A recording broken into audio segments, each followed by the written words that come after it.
we're live.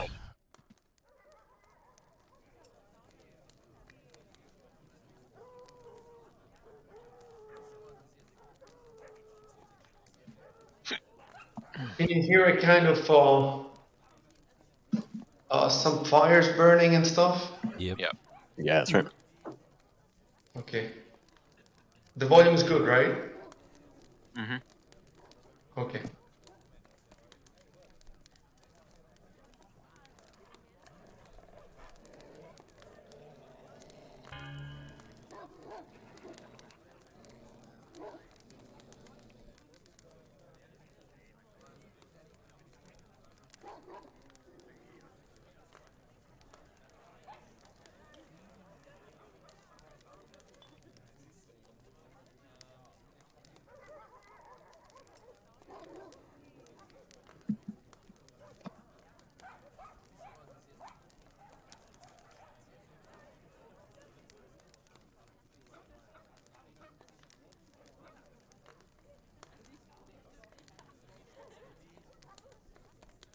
You're supposed to have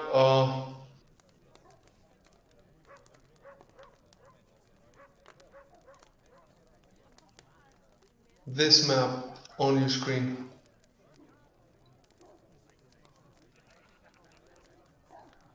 Okay. I don't know why, but it only shows that Shuban has it. I don't know what everybody else got. Are you receiving this map that I'm sending you? Yeah. No. Wait, there's a new map? No, there isn't. It's the Yeah, I got it. Does everybody have the map? Can everybody see his character on the token on the map? Yeah. Yeah. I can. Yep. No. Did you see the nobleman move? Yeah. Yeah. Yeah. Okay, so we're good. You can play. Uh, oh, it's Control Enter to talk out of character, right? Yeah, we're gonna make a little change.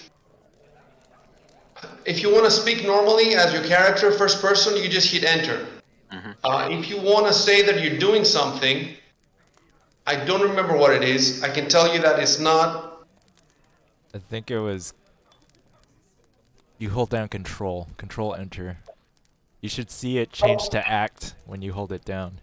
Okay, Yeah, so when somebody wants to act, if somebody wants to act right now, let's test it. If nobody wants to act, then we'll test it when it comes up, you know. But there's two options. There's two ways to do it. We used to do it one way that says Giovanni picks up the bottle, for example, and he would just type picks up the bottle, and the game would add then the Giovanni. We don't want that. You know why we don't want that? I thought about this. We don't want this because what if he wants to pick up the bottle, but there's some force that's preventing him? Then I have to tell him that you failed to pick up the bottle. So if he types picks up the bottle, he presumes the result essentially. So we don't want to be using that. We're going to be using the other option that gives his name, and he writes I pick up the bottle. So when he says I pick up the bottle, that's his intention. That doesn't mean that the bottle has been picked up. You get me? So you want to keep using the first person even when you're doing actions, but we don't know the button. It could be Control Enter, it could be Alt Enter, something like that. We'll try it. So if somebody wants an action, tell us now and let's try it.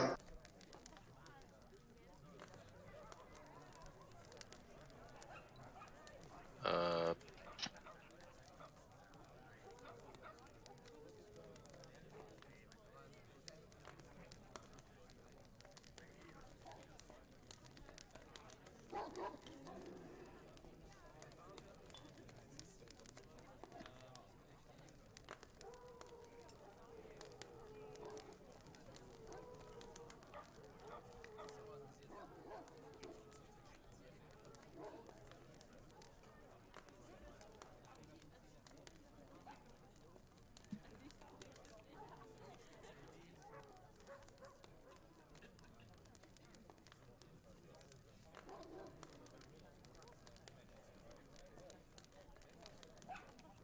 I guess we could search the corpses of the goblins.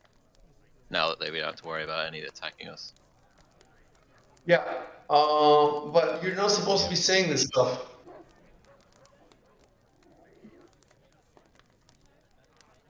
So say if I want to approach him, do I type approaches him or? No, you say I approach whoever in the first person. Okay. And then try Control Enter, Alt Enter, and remember what you tried and tell us. Okay.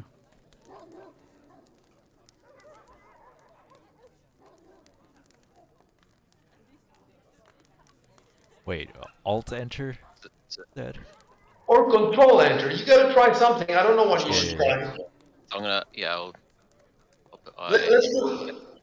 Okay, this is it. What did you click? Control enter. Okay, so this is how you do it, guys. Control Enter. Mhm.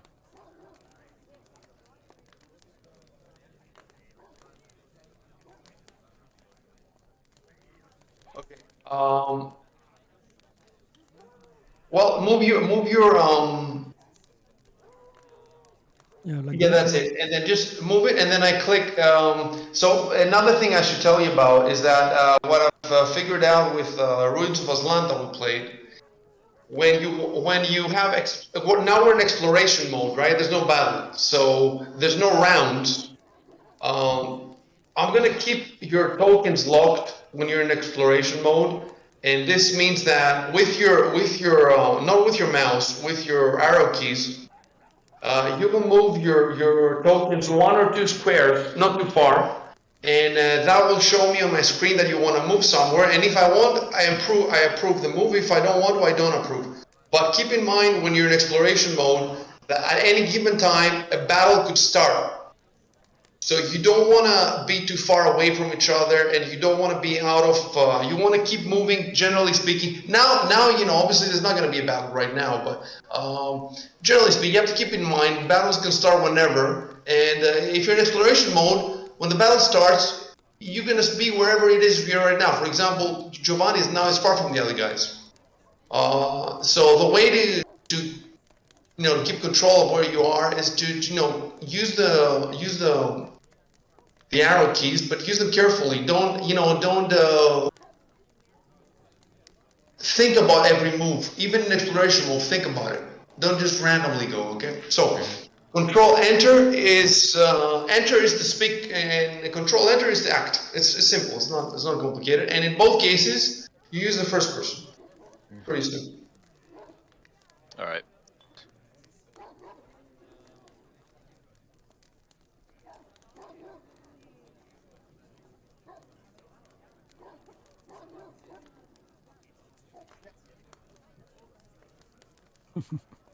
You don't have to say I face the nobleman, and even Shubin say approach the nobleman. He could just move.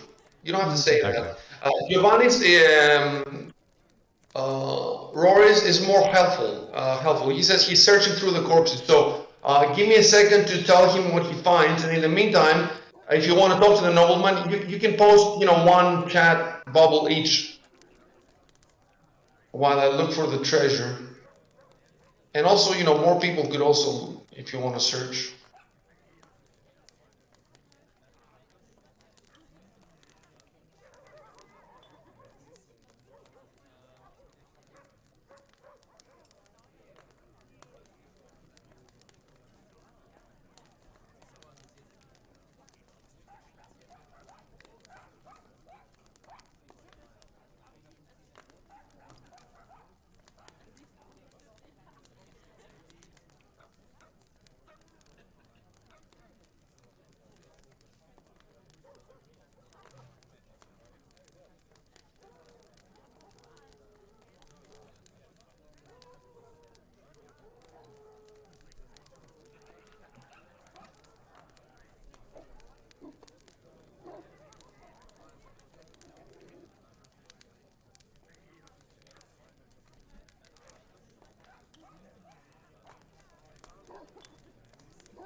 Okay. I'm gonna have to reply as him, so let me find him for a sec.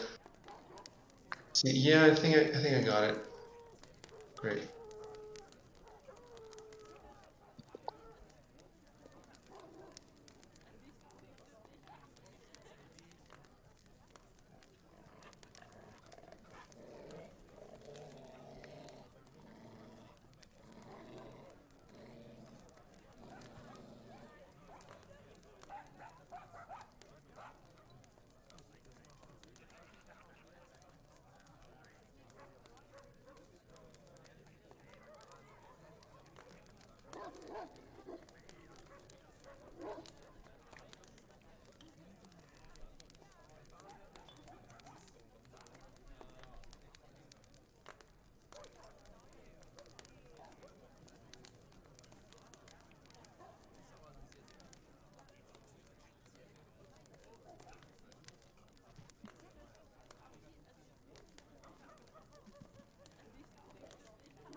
So I'm stopping you because we have to figure out what you're finding.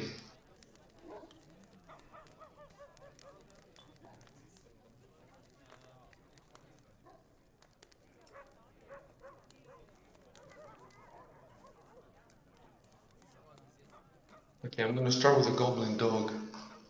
I don't think he's got anything, but I'll check anyway.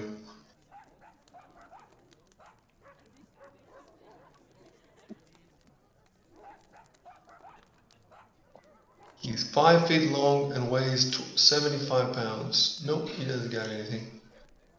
Let's select the Goblin Commando. Oh, there we go. There we go.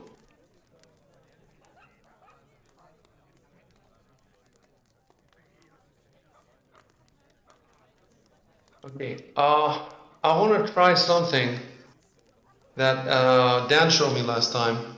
There's a way for the DM to whisper to specific players. So I can whisper now to Rory and tell him what he found, and I can drop it in his inventory, and then he can tell you whatever you want.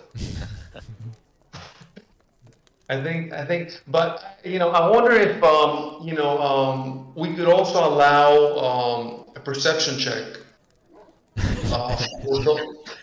for those who are around. I mean, I'm not trying to motivate you now to lie to each other. I'm just, there's times when stuff like this will be very useful, very atmospheric. Has nothing to do with lying. Like some person, for example, let's say you're in a crowd and you see somebody coming at you with a knife, and two guys get the perception check and see it, and the other guys don't see it. So if I put it in the main chat, everybody's going to see it. Whereas if I whisper to them, then it becomes more atmospheric because those two guys are going to turn to the others and they're going to scream, something's happening, and but it's harder to set up. Like the thing is, before Dan showed it to me, I thought you had to do it through Discord. I thought the only way would be for me to DM guys on Discord, and that would get hard because we have to alt tab back and forth on Discord, and also whatever happens on Discord would not get in the chat log. Actually, I don't know how this is. This going to show in the chat log? I don't know how that's going to work. We'll see. We'll see. The thing is, I forgot the. Let me see. I forgot. I'm going to have to Google the command. It's W and / I think. We'll see. I'm going to Google whisper fantasy ground. It might even be possible for the players to whisper to each other. Yeah, there's So a whisper command. You just do / whisper character and then message. yeah, so and the players can whisper to me if they want to do something that they don't want others people to see. So let me try W and then do. Okay, and with the tab, so it's / W and then the name of the character. So Giovanni Pierce, the whole name though, Tilta Lathel, Victor Steiger. But once you start typing the name, let's say I start typing Giovanni Pierce and I type GIO. You don't have to type the whole thing. You hit tab, and the game auto completes the rest of the name. That's very useful.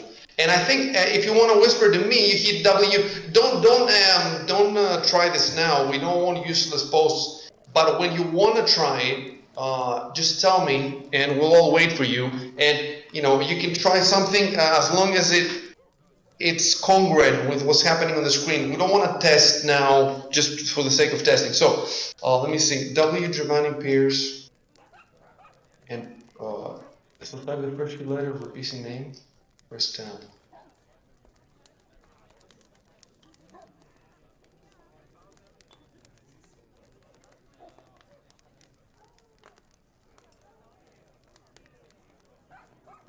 So we'll say that before, by now he's only had time to search the Goblin Commando.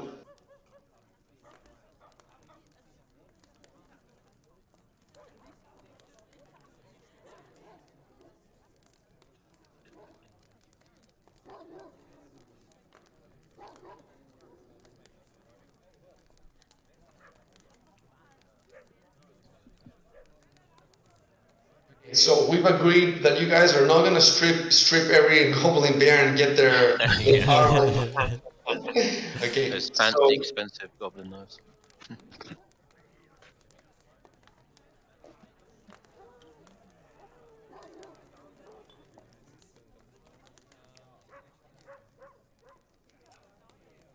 so can you see? Yeah. Okay, so nobody else should be able to see. So now you can reply to the guys. Yeah, go ahead and reply. Yeah.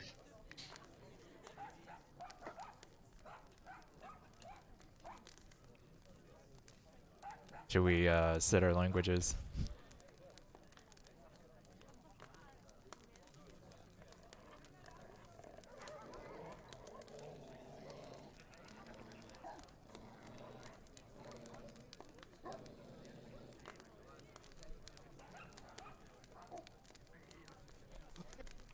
In your inventory, you don't know what kind of potion it is, so I just want to add, let's see. I can just get. I will type potion found on Goblin Commando. How do I get my character menu up again? Just click my portrait at top left. What are you trying to do? Look at my get the Yeah, look at my inventory. click on your portrait. Cool.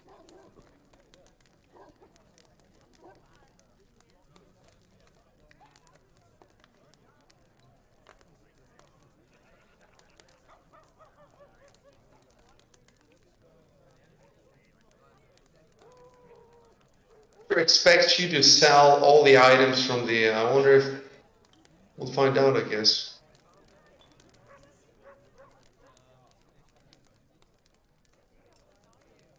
And there's still 3 goblins to be searched.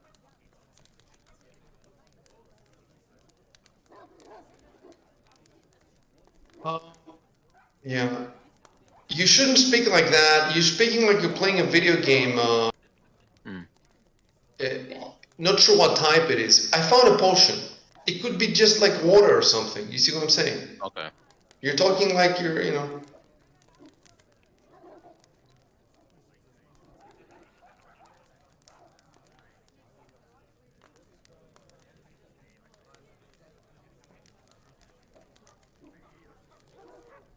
I'll tell you something. I'm not gonna stop a player who wants to strip all the freaking goblins and pile up their armor and see if they can fetch some money for them. I'm not gonna stop you. It's up to you if you're a player who wants to be that kind of person.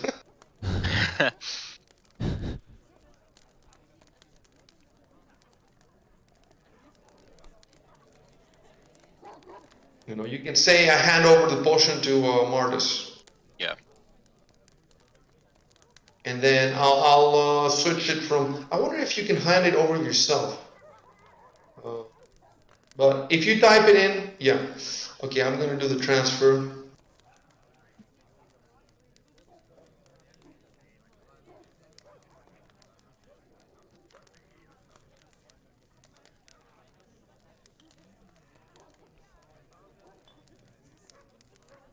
So you have it in your inventory now.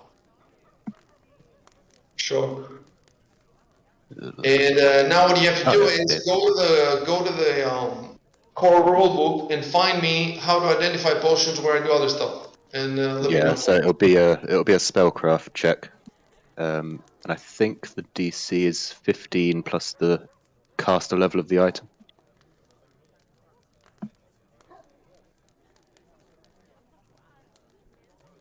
Okay.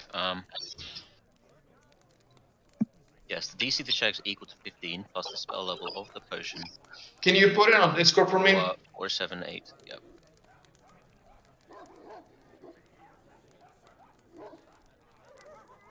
Although I don't have detect magic, do I? So I'm not sure if I can do it. Although with potions, I think you can detect it using a perception.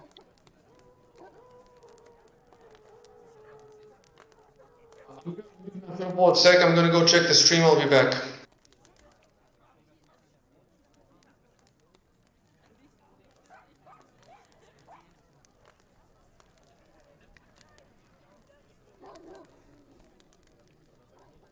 Okay, so standard methods of identification also. What are that? Is that the spellcraft check? Where are you getting that from? So this is page 478. Uh-huh. It says in addition to the standard methods of identification. So, Yeah, that'll be a detect magic with spellcraft check. okay.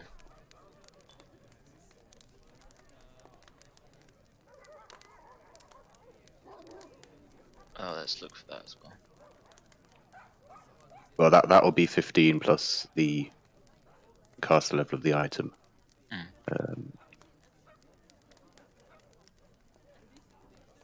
478. Identifying potions.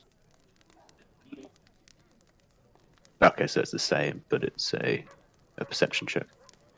What are the standard methods of identification? Yeah, that's what I'm looking for now. So that's under this. If you find the spellcraft skill, I thought I could use that, but I don't have detect magic prepared. But I could prepare it tomorrow and do it if we fail this, or I can try a perception check, which I'm not terrible at. Okay. So I guess into the chat I put I try to detect the potion, or I sniff at the potion.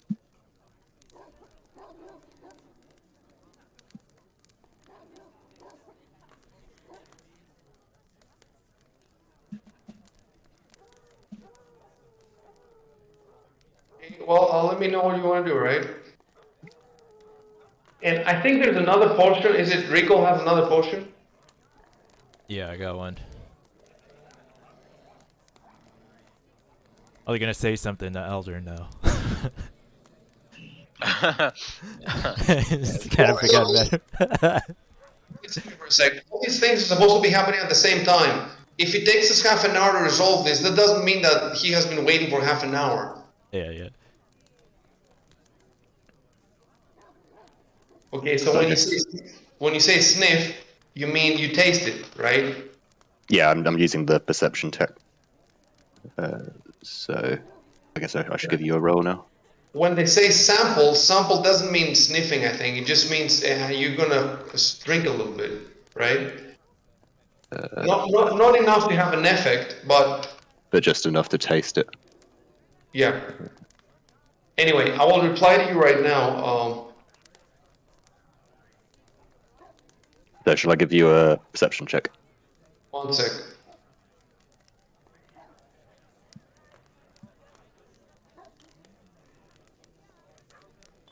Give us a review.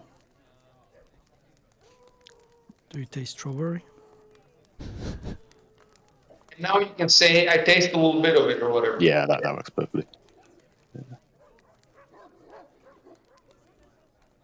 And now you can say I taste a little bit, and then you throw a perception check. I've got no mod of it. So I just go into my character sheet and I click where the little dice is on perception. Oh no. You're supposed to double click at the end of the perception line where it says Double click. Yeah. +4. There you go, it's done it. Cool. Okay, so it's 19. Now I have to figure out the level.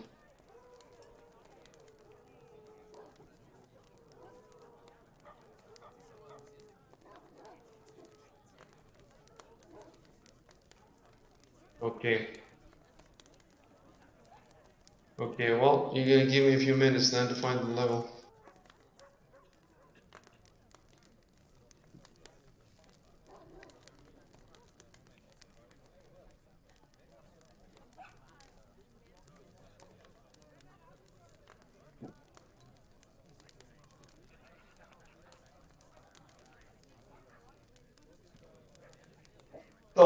if the spell, the potion, is different levels for bard, cleric, druid, wizard, different classes at different levels. Like, which one do I pick? Yeah, I think you make a decision based on who you think was most likely to have made it. See. See. It's sometimes specified, but not always.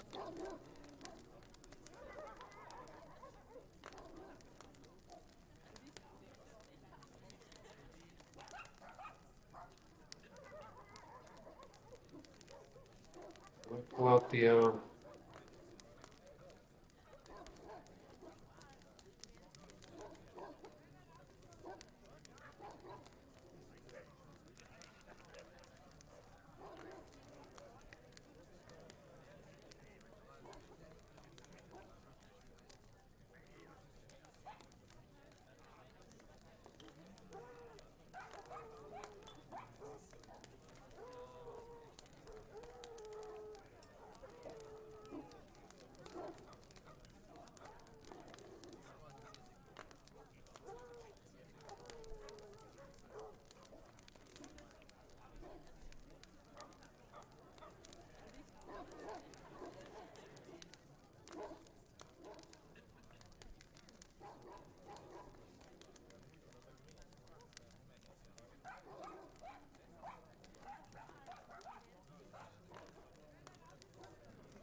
If there's any way to do italics on fantasy.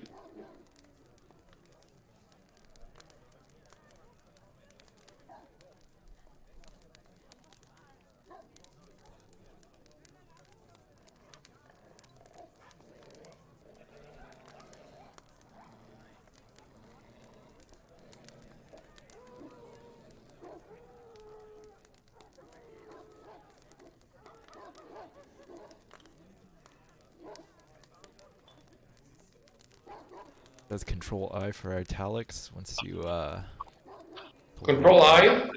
Yeah.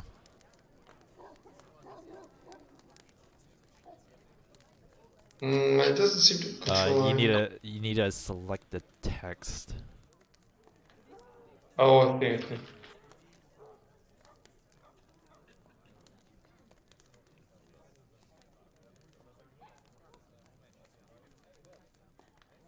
Let me give it a try.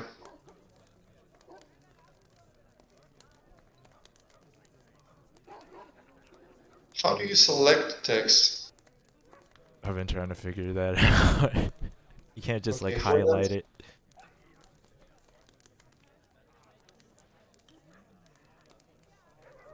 I'll look it up real quick. Or with the arrows and shift, no? Like you press shift and then you press the arrow key, left and right. That didn't work. I tried it. Oh yeah, that doesn't work. Oh wait. Now it's working. I mean, I can select, but if I do Control I, it doesn't do anything.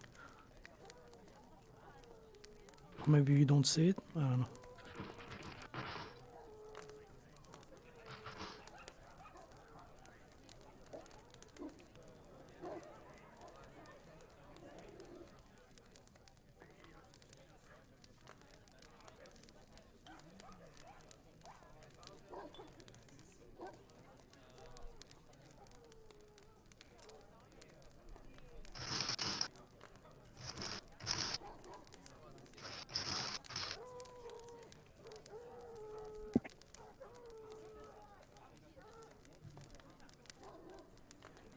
So I'm gonna drop it, the correct one now in your inventory from his inventory. So the one that I gave you was I just made it up because I had to put the description. Let's see.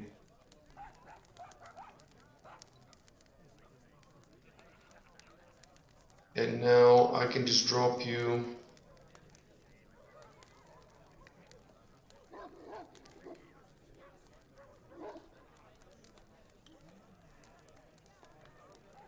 Oh, when I dropped it to you, it says magical potion. Why doesn't Oh it? yeah, I see that. That is weird. There might be a checkbox somewhere to.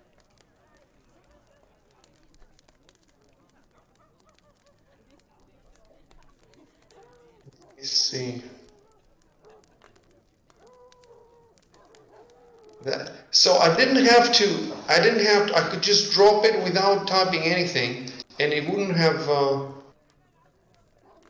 The thing is, I have to write where it's coming from because you might end up identifying it a month later. I have to know where it's coming from. Let me try one more time.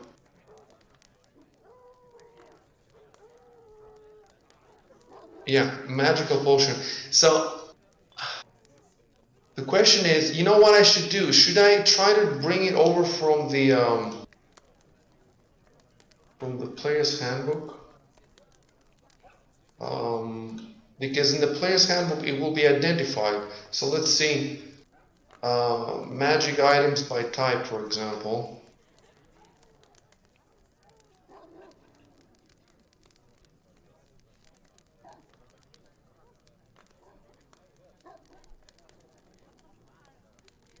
No. I think they might actually not have them since they're just potions. Let me see.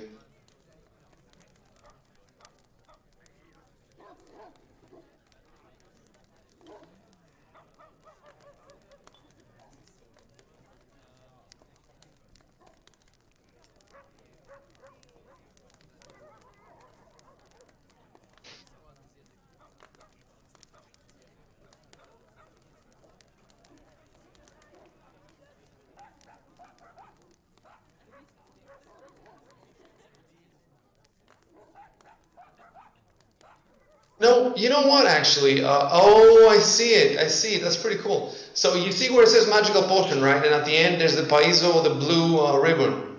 Uh-huh. What happens when you click on it? What do you see when you click on the ribbon? It just comes up as magical potion for me. Okay, so all I have to do, there's an ID. I click on the ID and now you can Oh, see it. yeah, Boom. that's neat. Yeah, I've got So it now. click on it now and see what it says.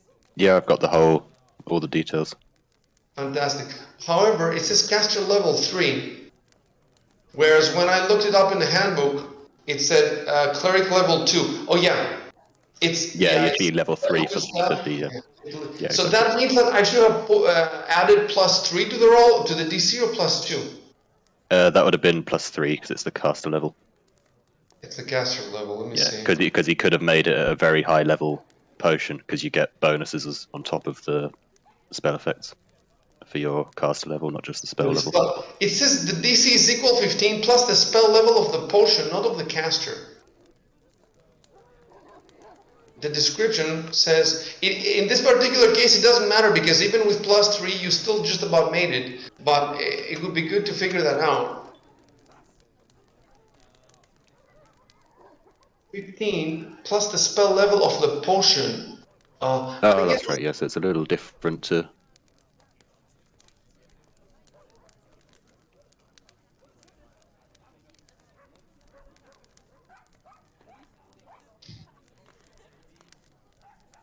Okay, well, worry about it next time when we have an issue. For now, at least I figured the ID on my own without Dan's help. I'm surprised. I'm gonna Okay, try. so do you want to try to identify the other portion too? Yeah. Uh, Let me put in my action, or just say something, Martis. yeah, I'll just say. Does he know you have? I'll say something and then do an action. Just Yeah.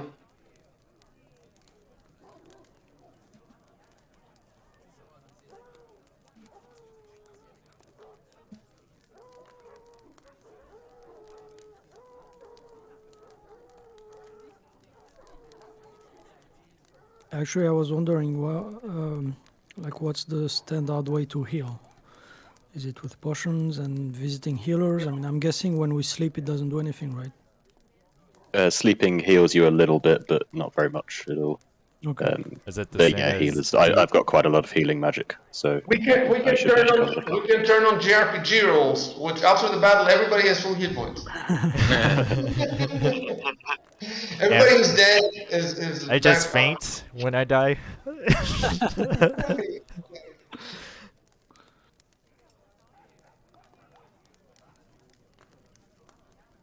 Yeah, you should have said, I hand over the potion to Martis. Okay, so let me look in your inventory, what you got. Thieves' tools. I don't see, where's the potion? Oh, Goblin Bar's potion, okay. So, however, oh, now I just copied it. I don't want to copy it. Hold on. You have to grab it from the, I think you have to grab it from, yeah. You have to grab it from the ribbon to remove it from the other guy. Otherwise, you just copy it over. Okay. So now I have to go back, guys, for a second, back to the Goblin Bar to find, because I think I made this up. Let me see. I think I made this up instead of, yeah, this item I made up instead of dropping and dragging the actual encounter. Let me see.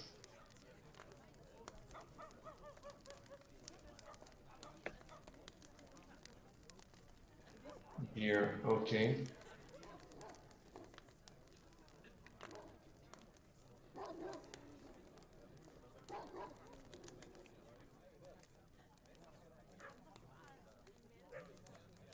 There we go. So, okay, I got the potion here. Let's try to drop it. First of all, I'll delete the one that I gave you already.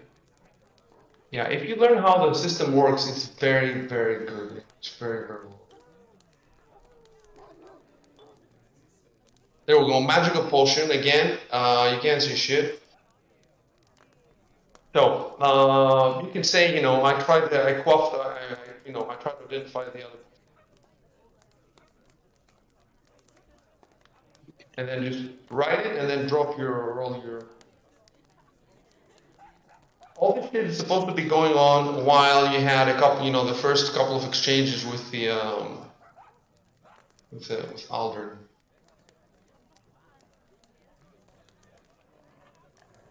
Aldrin has a lot of good stuff on him. You want? Can we slay him? You want to turn on evil mode? That's a good. Yeah. Take us to your rusty dragon room.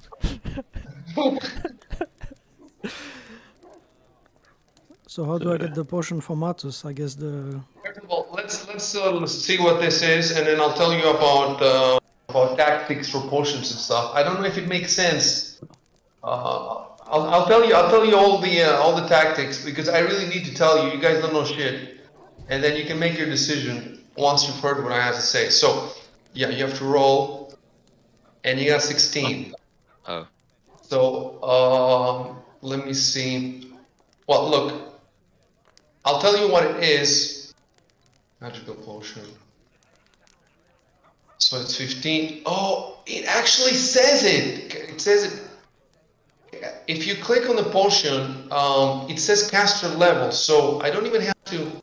As long as. Oh. I'm really I'm surprised how well the ID works. Like I drop the item to you, every item you get, and all the magical ones. You cannot tell, and they've even written magical potions, for example. I don't even have to write that. And then Yeah, all I it's have to really do is smooth. turn on the ID or turn off the ID, and then you can. Let's say one of you guys has a lot of magical stuff on you, and he dies, and then the other guys loot the corpse, and they get all this stuff. This stuff, I think, is gonna be. I can turn off the ID and then drop them in your inventory, in the inventory of the guys, and they don't know what the fuck it is. Okay, so okay, so caster. This is a potion of cure light wounds. I'm gonna turn it on. Caster level 1. So 1 plus 15 is 16, is exactly what you got. So, right, it's 15 plus 1 is 16, and you roll 16. This means that you can identify, right? Yeah, exactly. Okay, let me type something.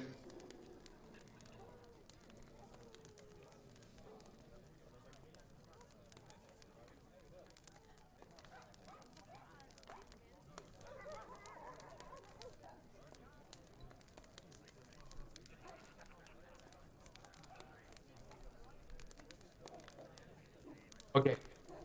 So for the time being, yeah, we're just gonna go with the caster level that says in the description. Wait, before you give anything to anybody, let me tell you what's happening now. So we have 2 potions. The Cure Light Wounds, which does, what is it, 1d8? And the Cure Moderate Wounds, I think, does 2d8. Am I correct? Yeah, it'll be 1d8 plus 1, I think, and then 2d8 plus 3. 1d8 plus 1, and the other one is 2d8 plus 3. So Yeah, exactly. the question is, how much sense does it make for the your tank who has, let me see how many hit points he has. By the way, yeah, he has 15 hit points. So how much sense does it make for him to get the potions compared to everybody else, who has like 6 or whatever? So if someone's gonna drink the 2d8 plus 3, that could be up to, what is it, 16, 19 hit points. So definitely. Oh, by the way, you have to fix your. Let's do this now. At the top right of the screen, there's a little palette that says colors. You have to fix the colors of your dice, but they're all the same pretty much. You want to Oh, have. right, yeah. Yeah, I think it would destroy it when we move the. So go there. Click on the palette. Pick a color that matches your profile. Yeah, I think I went black anyway.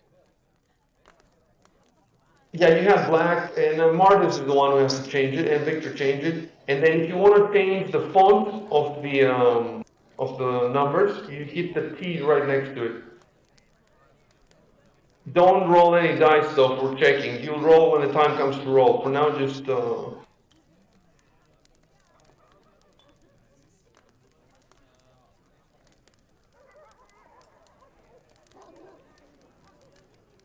I wouldn't say the light cure light wounds is slightly weaker. I would say it's half as weak. It's quite a lot weaker. You never know though. 2d8 plus 3, you might hit 2 once. Who knows? Yeah, so we All could right. keep the potions and then heal our wounds at some healer in the town, I'm guessing. Remember, there's Father Xantus. He healed me before this battle. Oh, yeah. Yeah, you're definitely not going to be drinking these potions on the spot here. These potions are for extreme circumstances. The question is who should hold it? That's a big question.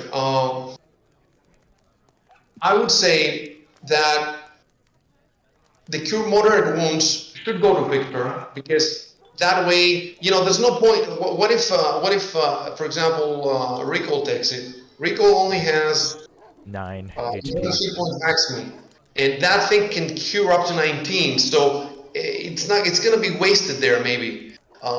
So definitely the cure moderate won't make sense to Victor. However, she should be ready to give it to somebody. You should think about, if somebody's dying and you don't want to, well, it can go 2 ways. Like if somebody's dying, let's say somebody's dying, but he only has 6, 7 hit points, right? You can give him the cure water wounds to keep him alive, but does it make, let's say that the wizard is dying, and he's already fired all his spells, and now you're giving him your best potion just to keep him alive, but he's useless anyway. Even if he's alive, he's useless. It's better to keep the potion for yourself, let the wizard go down, try to stop his bleeding. You see what I'm saying? That's how you guys have to start thinking. And then you can have the light potion. It can go to any of the 3 players. I guess you could say that the cleric could heal himself, so forget about the cleric. So then the second potion could go either to the wizard or to the thief.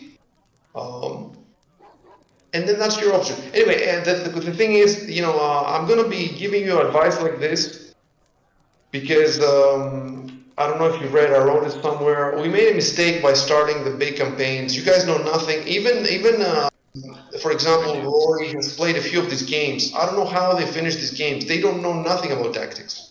So you have to learn tactics. And a campaign like this is a bad time to learn tactics. It gets complicated very quickly. Very quickly they ramp up. And by the end, by the time you're 10th level and 15th level, it gets so complicated. Every caster has like 20, 30 spells. Every round in the battle takes half an hour. Even the people who've been playing the game for years, even they are saying that the later levels are hard. Imagine for us how hard they're going to be. So I'm going to be giving you advice. And you know what? It doesn't matter how much advice I'd give you. Even if I was playing, I could lose. Like, I'm definitely not unbalancing the game by giving you some advice. I don't even know the rules, but I do know good tactics in D&D in general. Like, you know, Rory had memorized some random spells, detect magic or something. Not just Rory and the other guy, Jameson. So I think that when a new player comes into the game, they think, okay, I'll have a magic missile for combat, and then I'll memorize like a random spell like detect magic or some shit. Because I might come up in a situation where I need it, right? But you're never gonna use it because you're gonna be dead by then. If you only have one aggressive spell, you're just gonna die. So basically, you as a wizard first level, you memorize full aggressive spells, and if you come up to a place where you need detect magic, you know what you do? You go to sleep. You switch one of your magic missiles to detect magic. You wake up, you detect the magic, and then you continue, but you continue carefully because now you've wasted all of your spells. Maybe you want to sleep one more night. You know, it depends on what the scenario is like. But you guys are very lucky that you have Shubin, because Shubin, I think he's the most optimal character in the entire world that we have. We have like 16 characters. Probably him and maybe Dan's character, Dan's Ranger. You have to start learning the rules to make optimized characters, because with the optimized characters you can last longer in these campaigns. That's why, you know, there's no way, if you only have one magic missile memorized, there's no way you'll make it far. Or the other wizard was not even a specialist, so he's not a specialist means he has fewer spells memorized, and he has crap spells memorized. It's like he's useless. I fixed it though. We specialized him, and he got full aggressive spells. It just, you know, you're just gonna be getting tips all the time from me, and even with the tips you might die. So don't worry about unbalancing the, you know. This is the most complex role playing combat ever. They call it Pathfinder. So you will need all the. So okay, I gave you all the tips I can. Now decide what to do with this potions.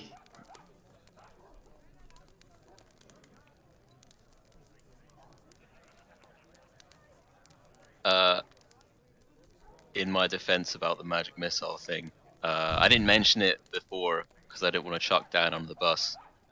But when he was helping me make my character, I said, "Oh, I'm gonna like have these spells and prepare them." He just said, "Oh, that's a good selection." He didn't say, "Oh, you should have for Yeah, your raid." and he didn't tell Jameson to specialize. So I don't know why. I would expect him. I don't know. I would expect this of a DM who doesn't play a lot of professional adventures, but he has played a bunch of them. So I don't know. I don't know. Maybe it was just an oversight. Who knows? Or maybe he's just, his tactics are not so good. So we'll see. Okay.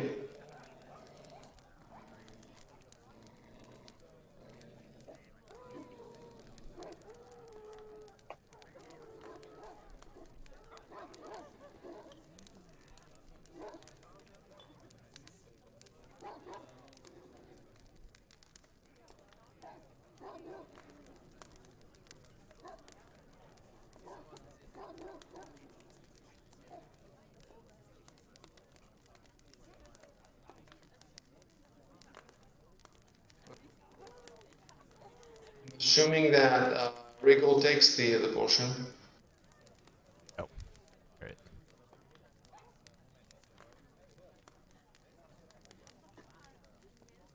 Drop it in your inventory. Rico. It's identified, and if you click on the ribbon, you can see. Well, it should say what it does, but it doesn't say. It doesn't say what it does. Showed up as potion, cure light wounds. Potion is a magic liquid. Okay. But it shows as potion of cure light wounds, right? Yeah. I wonder if I think if you drink it if you double click, don't do that now. But I would expect if you hit the ribbon, I would expect to get the rules. Apparently, you don't get the rules. No. It just has a generic general potion. description. Yeah. Oh, I've and given it shows in the chat log who gave what to whom. Yeah, we see it. Okay. I've given the cure moderate wounds to Victor as well, but it's still in my inventory. Okay, I'll do it. You know what? I wonder if you can give it. Try Yeah, that's to true. grab it from the ribbon and put it to his avatar at the top left of the screen. Right. It would be very useful if you guys could swap stuff like that without needing me.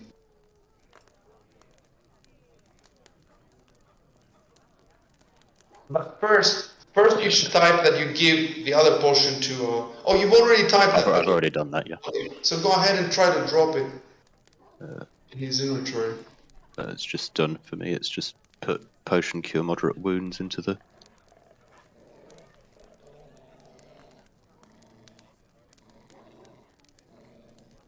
No, I don't think it's letting me.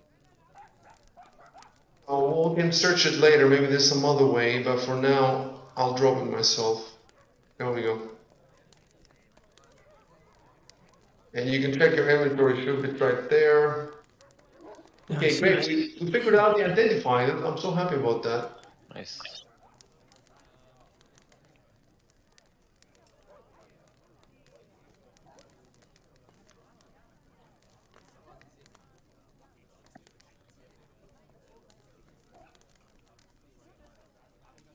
Oh, on your sheet, Rory, we still have potion found on Goblin Commander for some reason, so I'm going to delete that. Oh. Cool.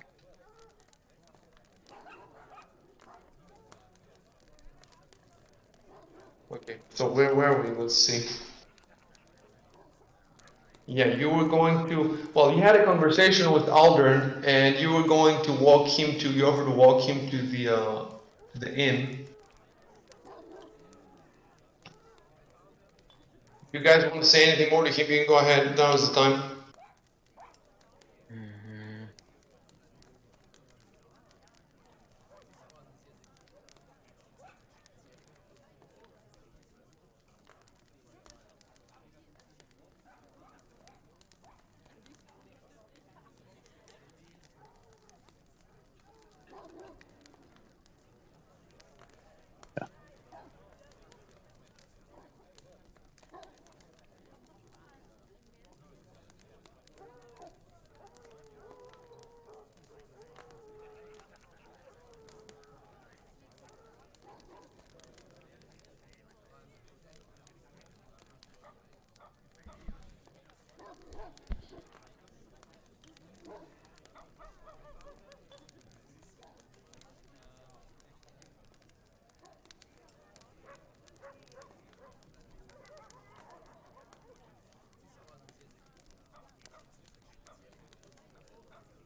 Okay.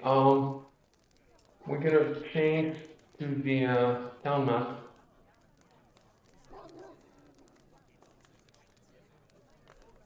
I just sent it to you It shows as I sent it to 3 of you, so I guess the 4th already had it or something.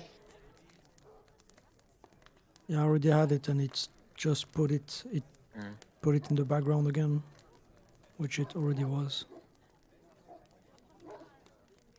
Okay. You mean the big map of the whole town? Yeah, the big map of the whole town. Yeah.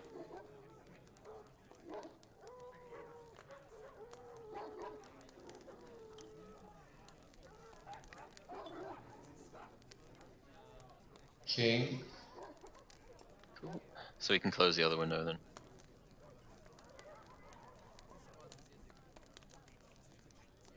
Okay.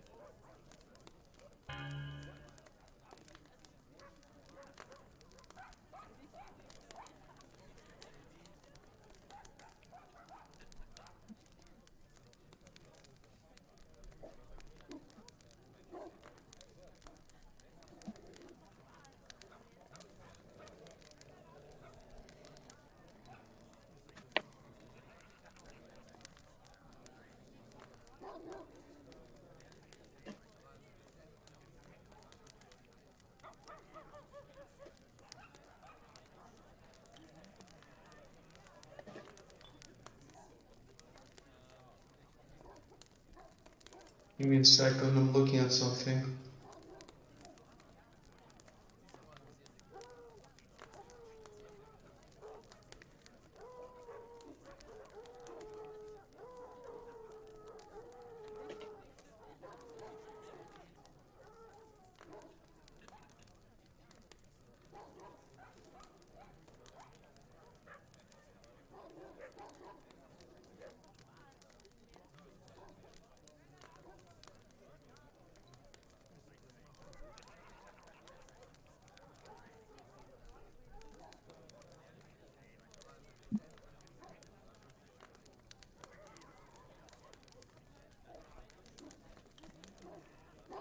Okay, so now we have to stop for a sec while I have to add these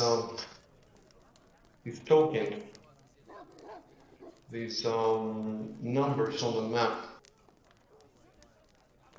Okay. Quickly go to the toilets. Yeah, you have time. Yep. I'm gonna do the same.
Okay.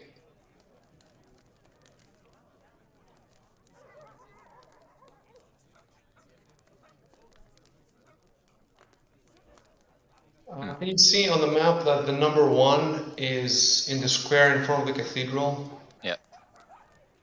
Great. So now what I'm doing is I'm putting numbers down. Well, I'll wait for the other guys to come back and I'll tell you.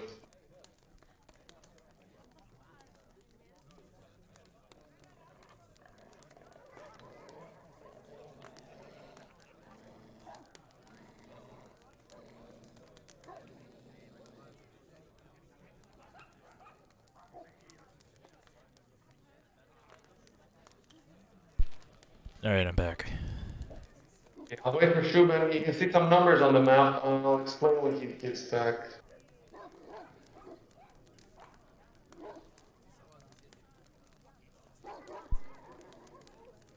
We use 4K, and I'm not streaming, so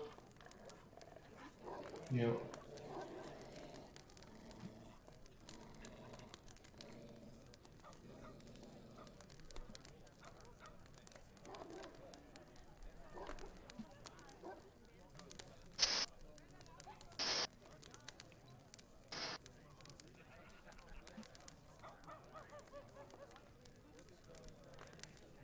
I'm back. Okay, so check out the map. I've dropped some numbers. These numbers are, first of all, the square in front of the cathedral where the festival was going on. Then you have the cathedral itself. Then you have the north gate where the last battle happened. And finally, I have number 4 as the Rusty Dragon where you're headed now. So let me see what the notes that we've made are. We have a bunch of notes here.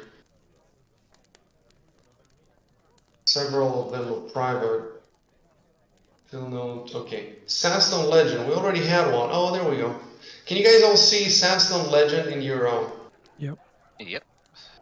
Sounds like. Okay, it's not Sandstone though, it's Sandpoint. I'll fix that.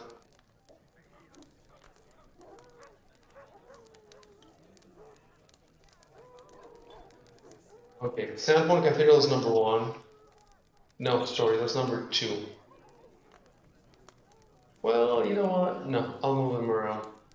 1 will be Cathedral. 2 will be the square. And then we got 3 is, gate.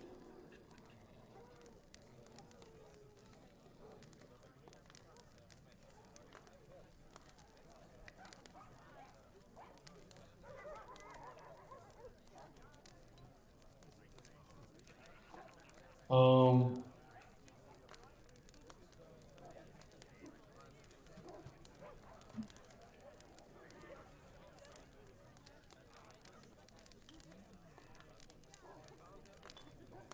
Wait, you loaded up a legend? I'm not seeing it. It go into notes Oh no, it's okay. and click on Soundpoint Legend. can you all see the notes? Sandpoint Legend. I can see it. Yep. Great. Yeah, I'm gonna lock it for now. We'll see how it works. Maybe I'll let you guys edit it later, but for now, let's just keep it locked. Okay.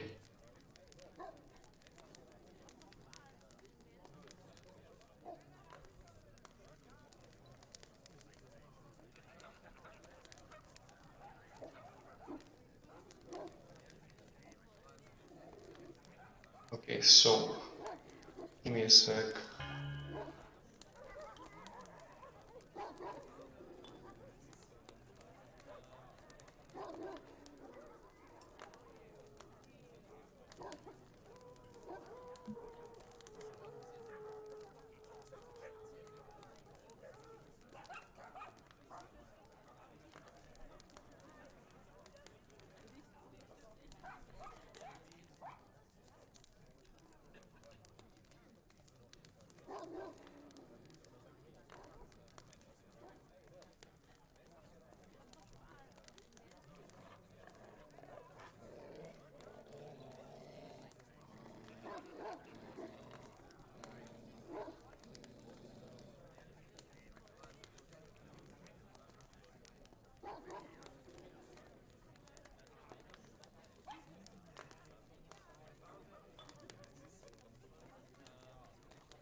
So I'm gonna put this description now in the legend of the Rusty Dragon. And since you have one local in your Little description. I'm going to be writing these descriptions from the perspective of somebody who is a local, and he's telling you stuff. So part of it you can see, like you can see that it's an old inn and it has the rusty iron dragon on the roof and everything. But the other stuff about what kind of place it is and the food and all that, we are assuming that Recoil is telling you this stuff still. Okay, he might tell you some of this stuff now as you walk down, or some other stuff later when you're somewhere resting or something. It doesn't matter. It's common knowledge. He knows it and he conveys it to you.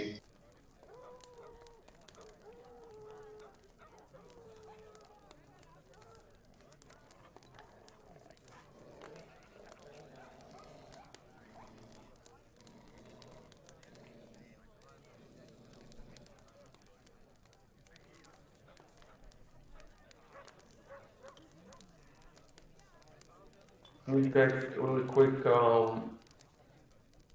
Your landscape. I want to see what they got.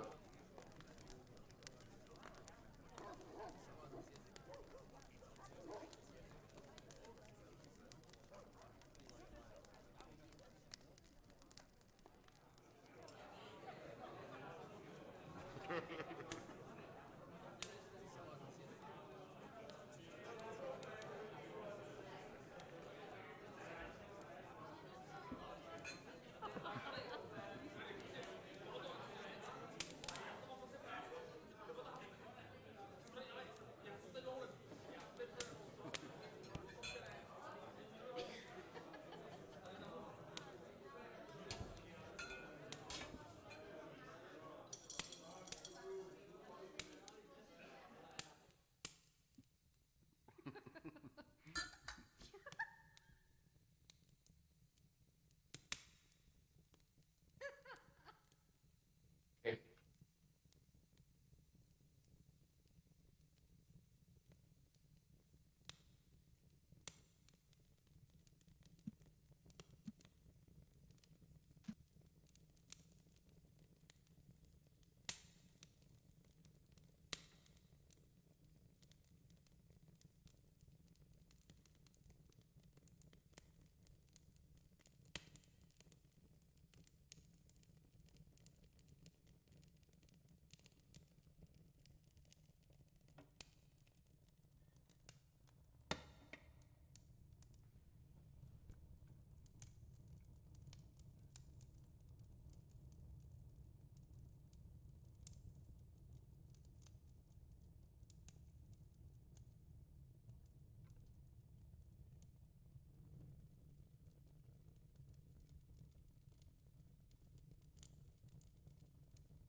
Hmm.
Oh, I misspelled morning.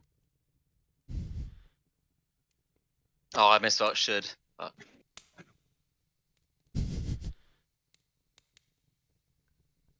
You're gonna just take some rooms. Well, we saved the town, you know. There's no one here, apparently.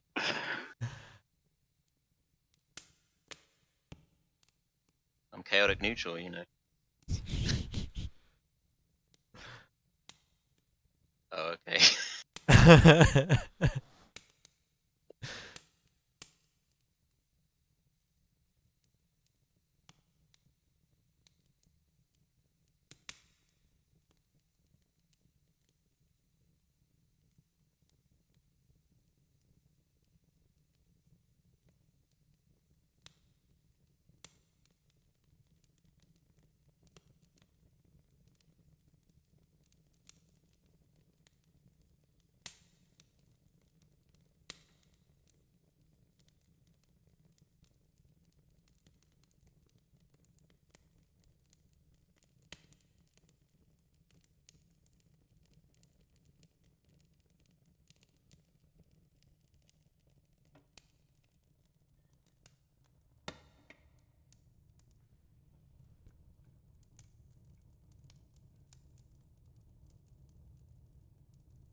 Okay, at this point, we're stopping for a bit because I do have a map of the inn, and uh,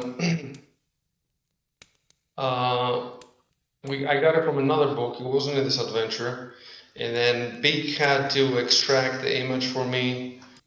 So I'm looking now on Discord. It was months ago. I'm looking back on Discord to find it, and I'm gonna import it, and then I'm gonna show you your actual room or rooms. We'll see how many beds there are. No, there is one. What does it say there? Hold on. Offer you 3 rooms. So I think you're gonna get 2 rooms. I think each room has like 3 beds. So you get 2 rooms, 2 beds each. And then Rico can do whatever he wants, but the room is there. And then we're gonna take another couple of minutes to find Rico's house. We'll find it. It won't take long. The main thing is putting in the inn. So yeah, take 5 minutes, read the book or do whatever you want, and I'll put the inn and I'll let you know when I'm done.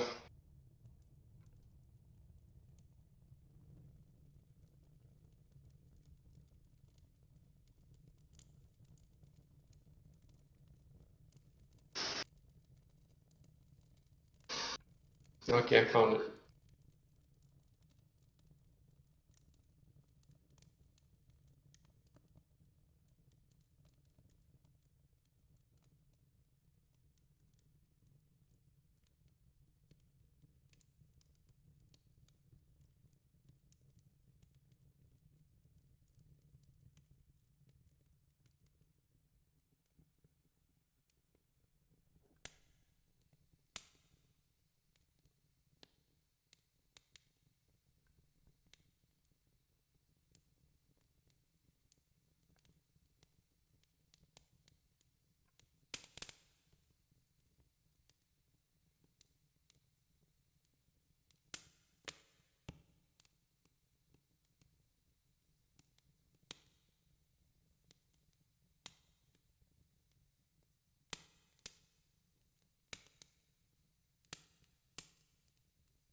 Okay, I almost have the first map ready. Oh, the ground floor.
Okay, I have some, I'm gonna send you an image and I'll see how much you can see.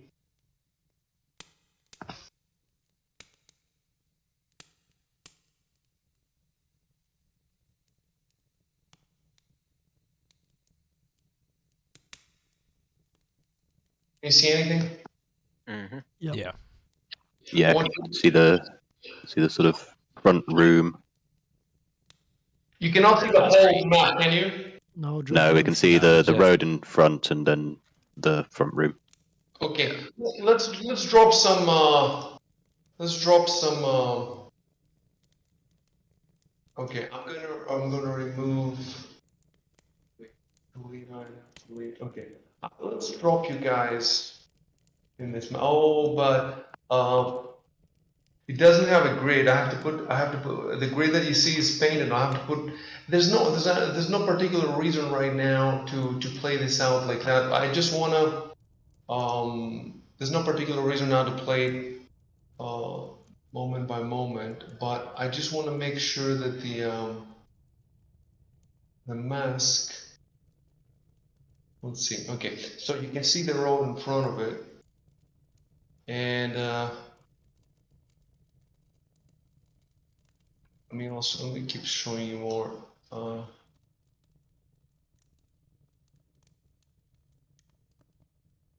wait, I think with Alt key, I could do this.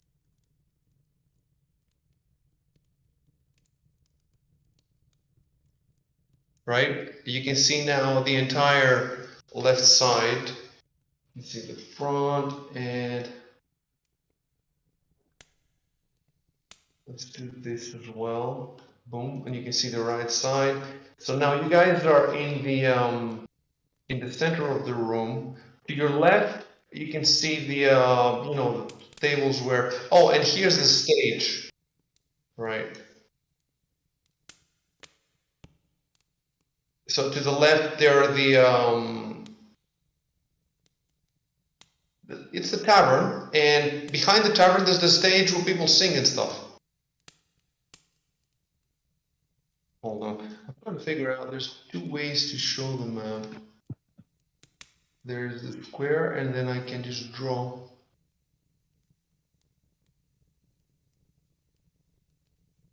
There it is.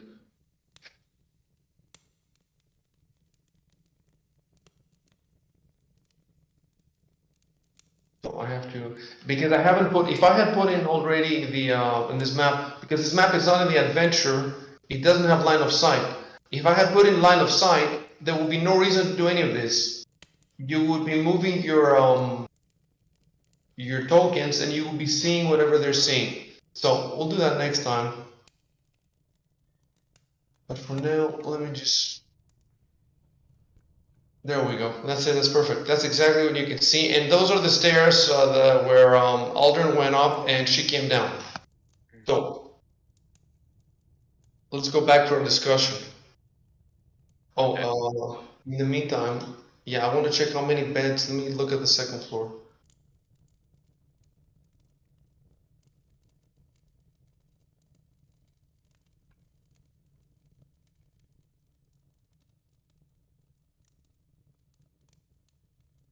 Oh,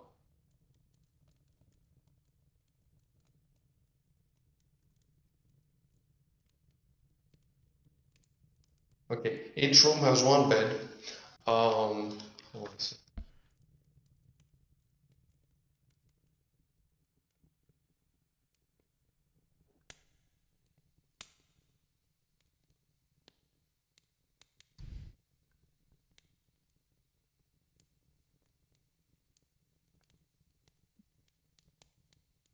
So when's the Tailspire version coming? Well, for version 1. Just saying.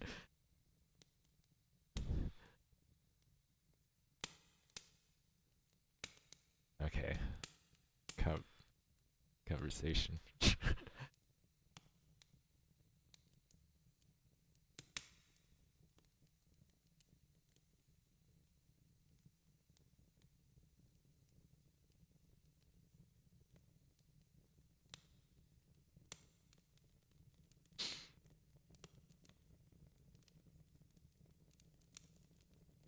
Are you making fun of my skills? The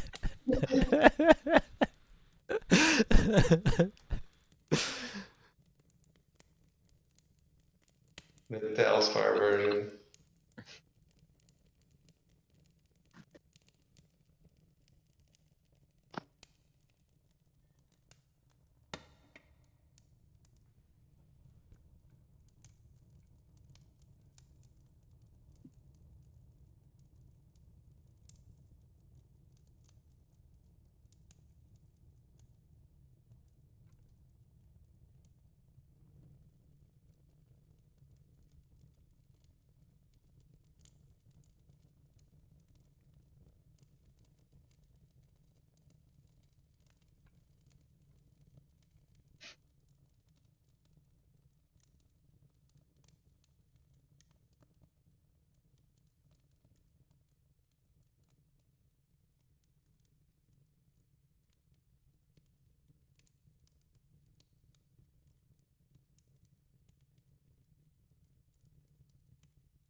They know where your father's shop is.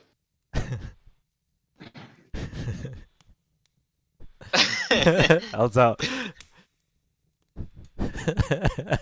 Even I don't know where it is. Where is it?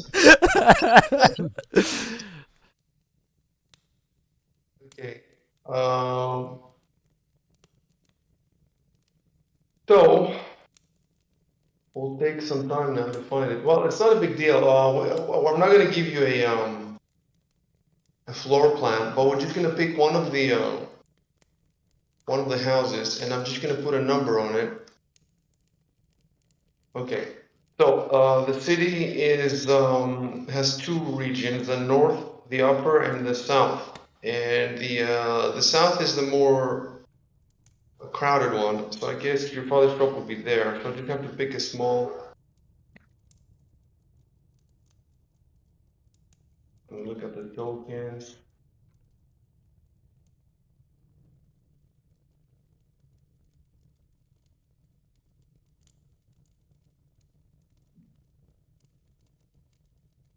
Okay. Hold on. I'll drop number 5 somewhere. Just have to make sure that it's not taken up by anything important.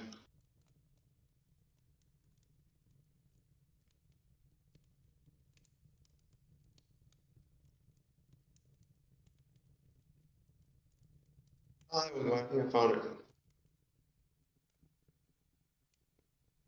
Thing is, if I drop it like this, it's gonna be, let's see, okay. So I put it on the map, number 5, note.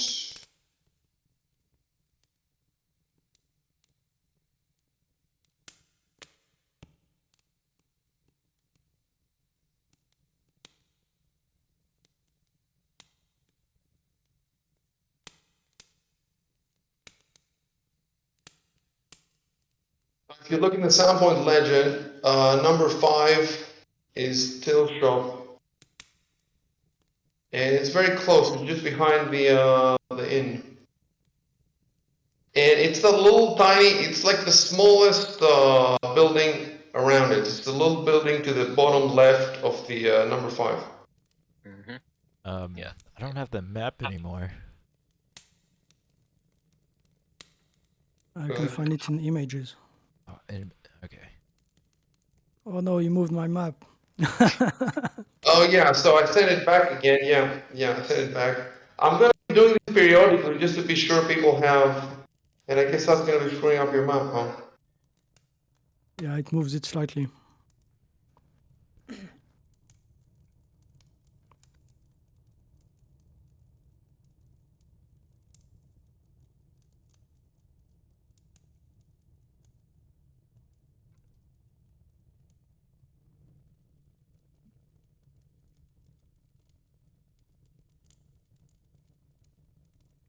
Some nice waterfront property. You know which house I'm talking about, right? It's not a waterfront. Oh, yeah. Oh, It's a yeah. very That's small one. the small one. Okay, I It's the see it smallest one. Yeah.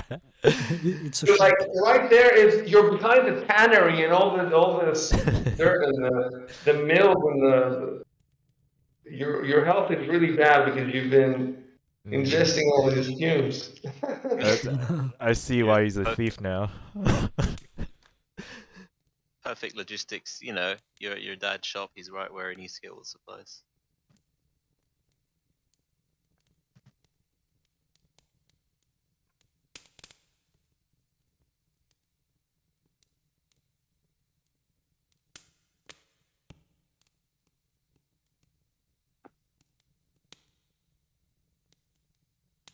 Okay,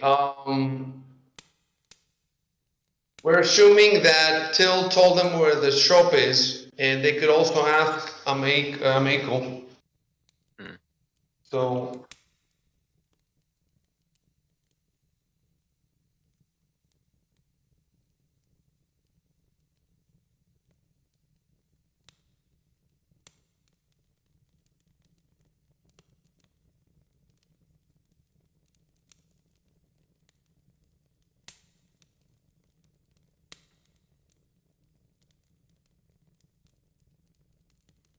So we get 2 rooms and there's 1 bed per room. So I will go and sleep with Ameko. hold on a sec. You gonna do Who some has the PUA, most man? charisma? You only got 9 charisma. Oh shit. Listen. So you want to hit on her? Is that it? No, it was a joke. Okay, but if you want, you can. And, but we're gonna have to take, I don't know, 10 minutes break because I've been thinking of posting the rules last week and then I thought about doing it this week. Because they're gonna be quite extensive, but it is a good time now to try that stuff. Definitely, it's a good time now. So look, we're having all these delays, but I'll tell you, compared to the other 2 games that I played, this is nothing. I know Rico was joking, but this is how it's gonna have to go because there's just too much shit for me to Yeah. take care of, and we're just gonna have to keep stopping until I get faster. But it's gonna take time, and it doesn't make sense for us now. Like now would be a good time to hit on her. Yeah, Now sure. you're the heroes of the town. We are alone in here. She was nice to you and all that. It's a perfect time to do that. So there's no point. You don't know. Tomorrow you could be in a fucking dungeon and never see her again. You see what I'm saying? Yeah, but the problem is she has a husband and I don't want no trouble. But does your character know that? Yeah, Okay. I think so. Your character, yeah, he definitely doesn't know it. Bill's character does know it, but he's gone. So let's take 10 minutes break. You guys really should be using these. Look up something in the handbook that in the rule book that you're interested in or whatever, and then in 10 minutes I will have the rules and we'll play it out. I have the rules. I just have to figure out like some modifiers. basically her social status and your social status. So I'm gonna mute myself for 10 minutes and I'll be back. See you guys in 10 minutes. Okay. All right. I'm just gonna go to See ya. Yeah, right as well, I think.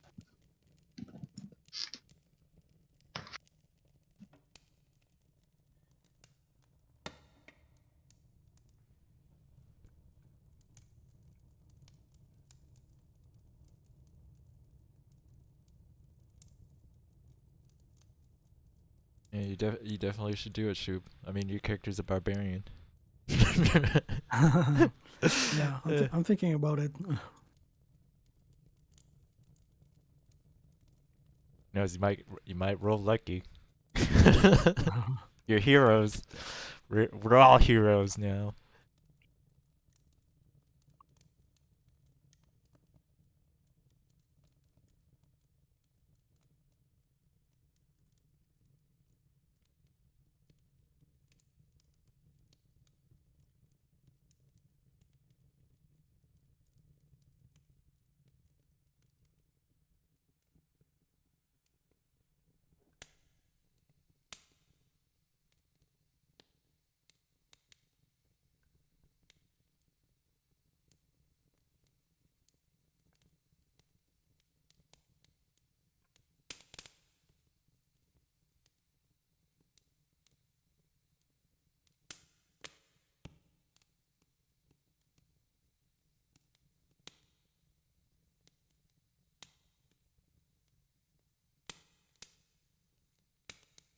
I mean, I'm not sure if the how is it called, Lonjiku Kaijitsu. I'm not sure if he's really her husband. Maybe he's her father or something. Because I just wrote local nobleman. Well, kind of You forgot should be able myself. to. You should be able to see my notes if you go to notes. There's Victor's notes.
I have no idea how I would role play this.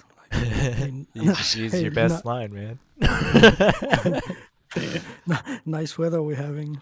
Hey, What do baby, you think about the goblin attack? how's you and me share a room?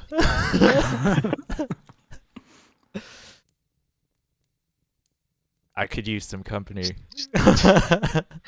just Go for the You can direct, pull you know? Barbarian. You gotta think like a barbarian, man. Just take it. Take the shot.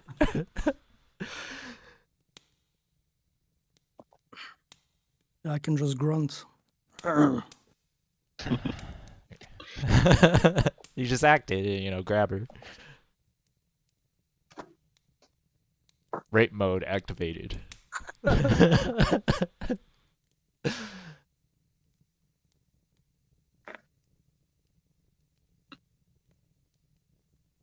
Never know, man. You gotta shoot the first shot. Martis or Giovanni might be doing something.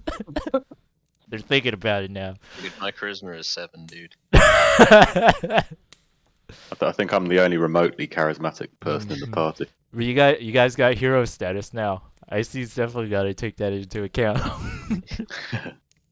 What's your charisma, Rico? It's 7. Oh, okay. Plus, I had to check up on my father. There was just a fucking goblin attack, dudes.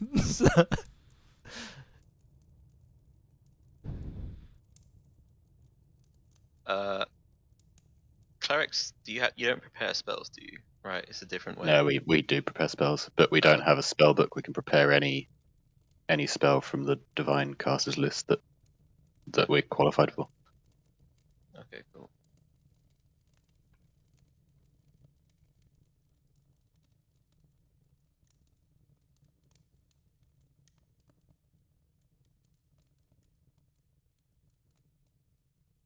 This is when, my charm person spell comes in useful.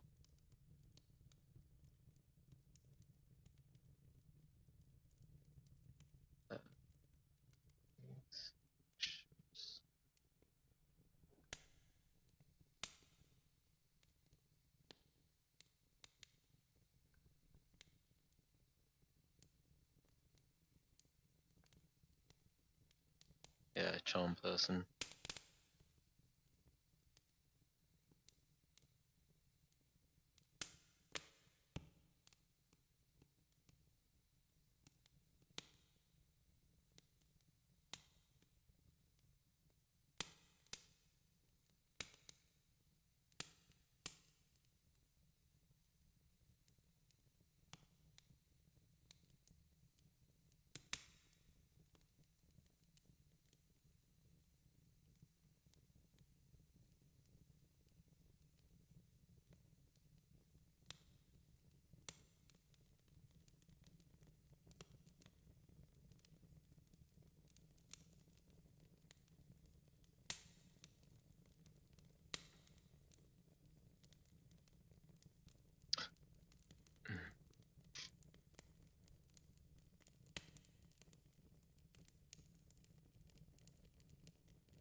Here. Yep. Yep. Recoil, shoot. Yep. Okay, so couple of things. First of all, remember, Shub, we have to remove your rage status. I have the stats somewhere, so just remember that. We'll do that after this the pickup attempt. So let me tell you how the rules work. basically, when you see a girl that you like, a female or whatever, sheep, I guess, um, you you have to say that you want to hit on her. So, first of all, the character has to be a named character in a published adventure. It can't just be anybody. So, if you go to a store and I just make up some female assistant, you cannot hit on her. And how do you know though if she's the reason I'm doing this is because it gives people and not players another reason to play the published adventures and to because if I make female characters for you whenever you want one, like how are we going to balance that? There's no way to balance that. Like I could make a princess appear out of nowhere in front of you, or I could make nobody. You could walk around and not find any women. So there's nothing to constrain me, and that's not fun either for me or for you. Me just making shit up, right? So by going with the published adventures, we make sure that it's out of my hands. And it gives you, first of all, another reason to play the published adventures, and it gives you a reason when you're playing them because there's a set number of females; they're not infinite. And we're talking about the named characters. We're not talking about shop assistants or whatever. So, how many are there in an adventure? In some of them, well, if one of them is in the middle of a wilderness, there might even be zero. Or at the other end of the scale, you have the Opara, the guys who are in Talder right now, playing War for the Crown, and it's just full of pussy in that Senate. It's just full, and they're all noble women with fucking estates, and there's even like the Emperor's daughter is in front of them. Like they can hit on the Emperor's daughter. I'm gonna make rules though, so basically, it's gonna be two rolls. The first roll is just a charisma check. You just roll for charisma. For example, you have 9 charisma, and that's just a flirtation. And the question is, does it go well or not? So if you roll 9 or lower, sorry, we're playing Pathfinder. Yeah, it's 9 or lower. Yeah, it's not. If you roll 9 or lower, that means that you've successfully flirted. So now that means that essentially you can get a date. You flirted and she likes you and you like her, and then you get a date. And it is during this date that we roll the status check. So the status check is going to be a check, I haven't designed it yet, but it's going to be a check that comprises everything about you and everything about her. Like, for example, she is a noble woman. So she belongs to one of the 4 noble families in Sandpoint. So that probably means that's going to make your check like -4 right away. Or -3, I don't know. We'll see how it goes. Like I will have the lowest level will be criminal, prostitute, or what else? I think there was another one: criminal, prostitute, or slave. Yes, or slave. So that's the lowest. If you want to hit on criminals, prostitutes, or slaves, you get a +2, right? And then commoners, you get 0. And then there's professionals. So if she's like a cleric or a lawyer or something like that, then that's -2 to your check. And then you have minor nobles, and then you have nobles, and then major nobles, and royalty is higher. And then after royalty, probably I will have divinity, I guess. Lower, it could be demigods, and then it goes to gods. Was this female god? Maybe maybe you can hit on them. So, but they'll also be horrible. Like by the time we get to divinity, it will be like -15 or something on your check or something crazy. So that check is going to be. So we have your status versus her status. If you're both commoners, then your check there's no modifier. If you're both nobles, no modifier. If you're both criminals, no modifier. But if you're a criminal and she's a royalty, you're gonna have a horrible modifier. Basically, it will be impossible. And that's why the guys in Robo is a nobleman, and I think it's a minor nobleman if I remember correctly, and because they're playing that campaign, and also Chef is a nobleman. So because they're noblemen, if they want to hit on a commoner, they have a +4 or something. It's very easy for them if you're a nobleman. You see what I'm saying? So that's going to be the status check. So for now, we're not going to bother with the status check because first you get the pickup, the flirtation, which is just a simple charisma check, and if it works, that means you get a date, and the date has to happen at another time, so it cannot happen today. So right now is night. It could happen for breakfast, for example, the next morning when you wake up, or the next afternoon, or the next evening, or whatever. It has to happen in a all that stuff. Actually, by the way, is based on real pickup theory. So I'm just simplifying it.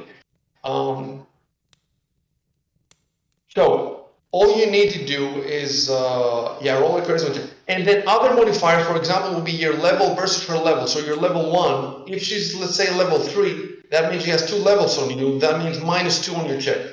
So if she's a noble woman, it's probably going to be -4 on your check, -2 because she's like bard level 3.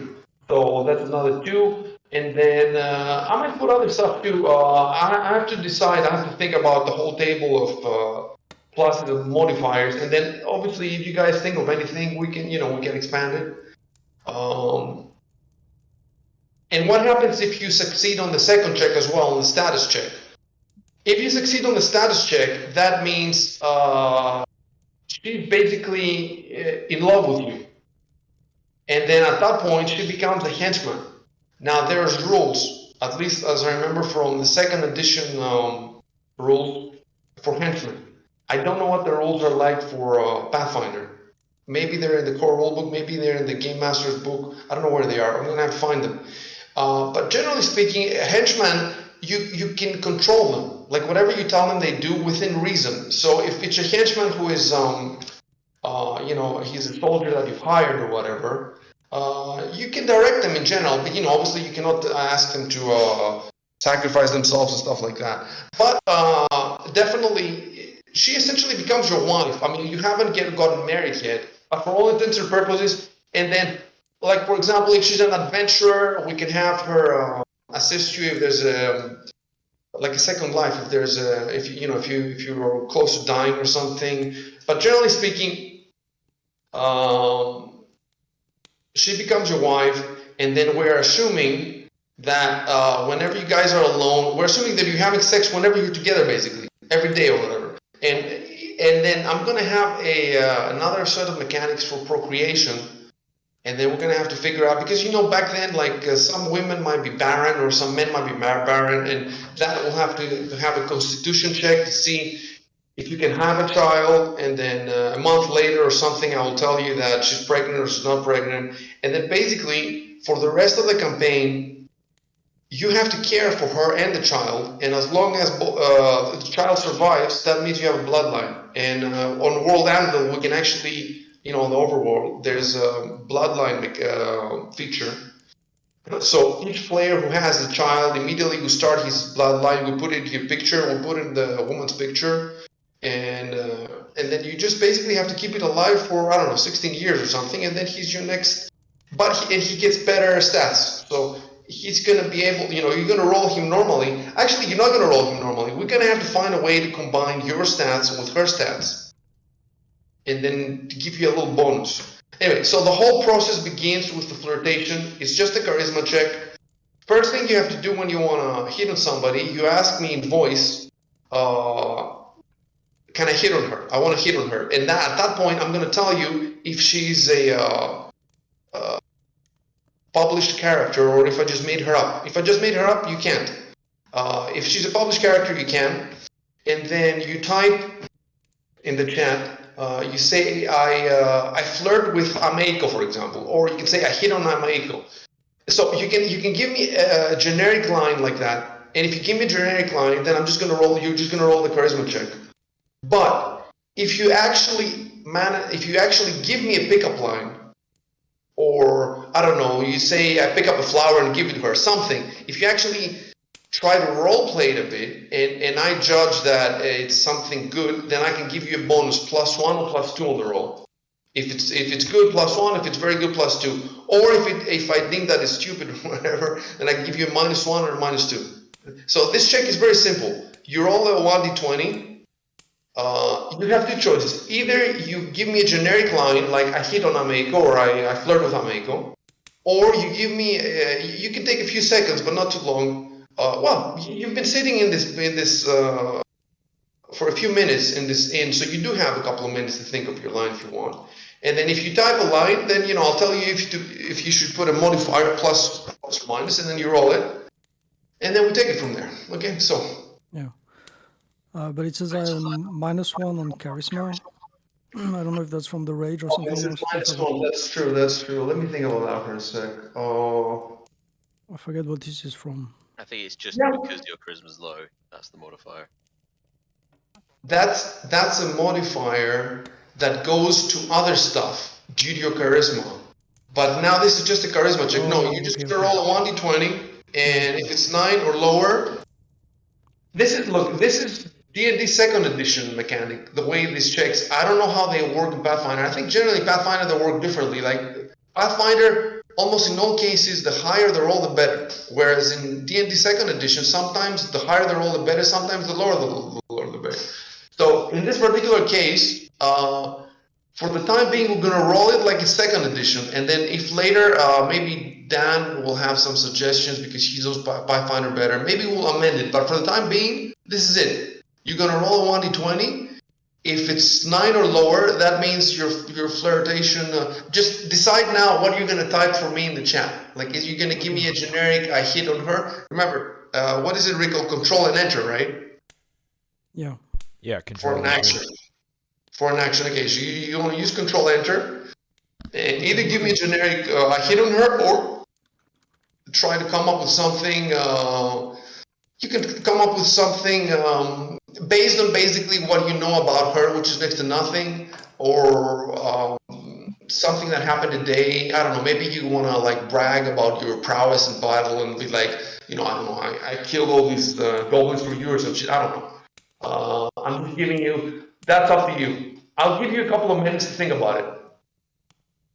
In the meantime, while he thinks about it, there are other guys can play. So, Giovanni, you had something to say or no?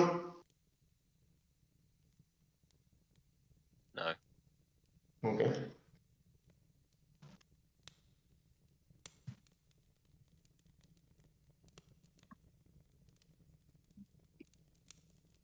Okay, it's probably going to be stupid because I'm not a PUA, but If you don't want to bother with all that, just put the generic line.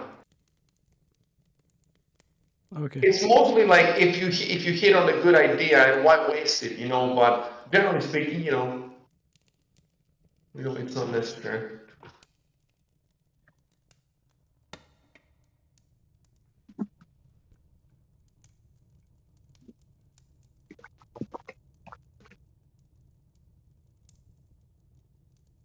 Okay. Okay, just roll a d20.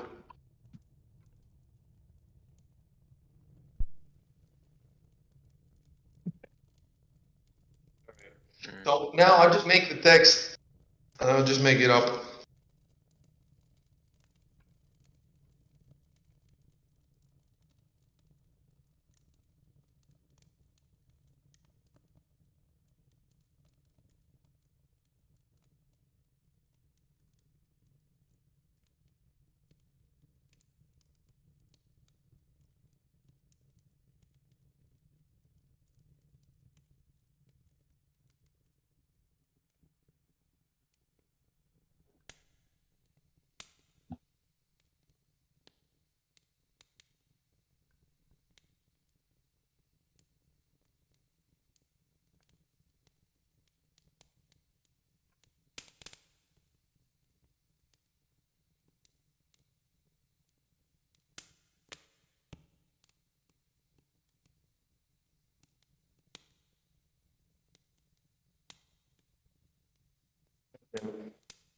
I'm typing, and then I wanna correct something to what I'm typing. So I hit the arrow key, the up arrow key, and it deletes everything that I've been typing.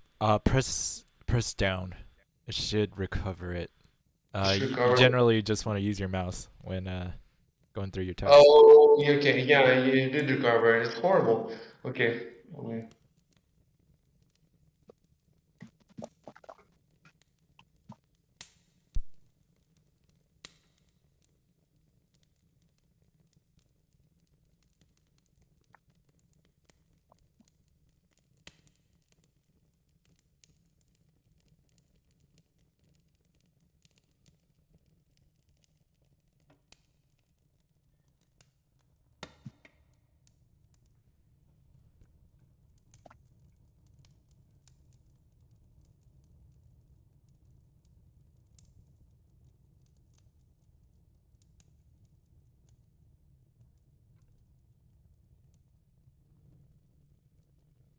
Oh, okay. Forgot to hit control.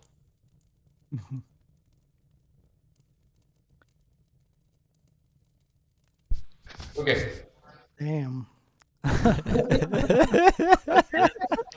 Just then, her husband comes in. Shot your shot, man. So let me tell you something. What happens if another guy now wants to try to hit her? Was that like Basically, minus 10? consecutive attempt to hit on her gets a minus on the charisma check. The question is how much of a minus? That's what I'm trying to. And I think I'm gonna go heavy because that's like going to a bar and like mobbing a girl. Like 2, 3 guys go and they each, and you kind of put her on the spot where she has to. If it's one after the other, right after the other, you kind of put her in a spot where she has to brush you off. Not to mention that as a group, you don't come off as, you come off as, if you were friends and one guy liked the girl, then the others would step aside. But if all of you just mob her, then you seem like morons, basically. So we have to give quite a, we'll probably say at least a -4 per attempt. Maybe -4 for the first and maybe -8 for the second. I'm not 100% sure.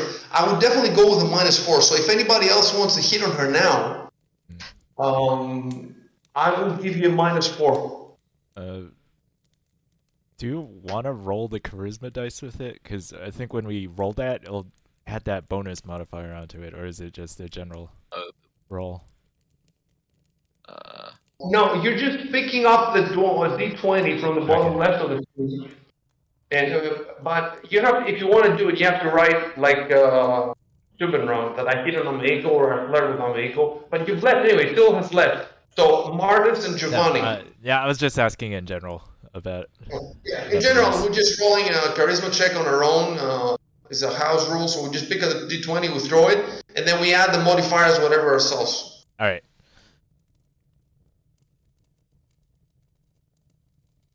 Okay, I'm guessing nobody else wants to try, right?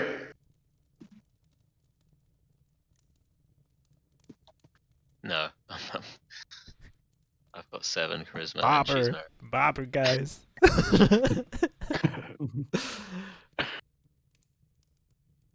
Chuck, are you there? Yeah, I'm here. Okay, you're good then. Could you say that again? Didn't quite hear you. Yeah, you're good. You're not going to try to hit on her. Oh yeah, no, I'm not trying anything. Okay. So, hold on.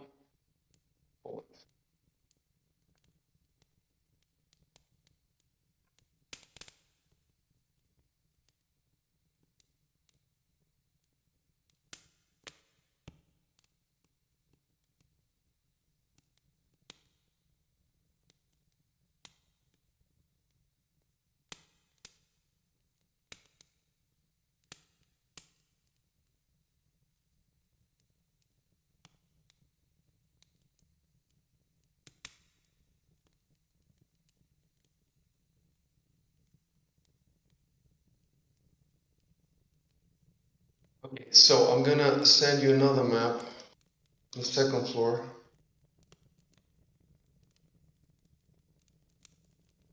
You should be seeing the stairs and 3 rooms, is that correct? Mm-hmm. Yeah. Yeah. Okay. So now we're gonna put the your tokens on, and you're gonna be able to choose room.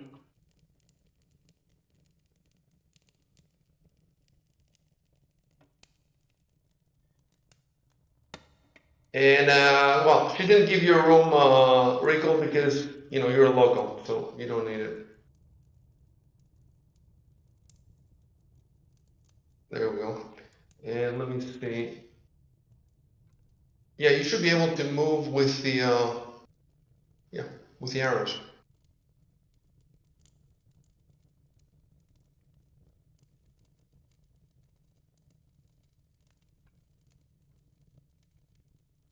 Oh, it's doing the 5. Yeah. So you have to. I have to obtain the moves. That's how we move in exploration mode. You know. Yeah. You guys want to go in your rooms or what? I just sleep in the hallway. Can you see the room, Michael? Yeah, I could see it. Okay. Yeah, bedtime.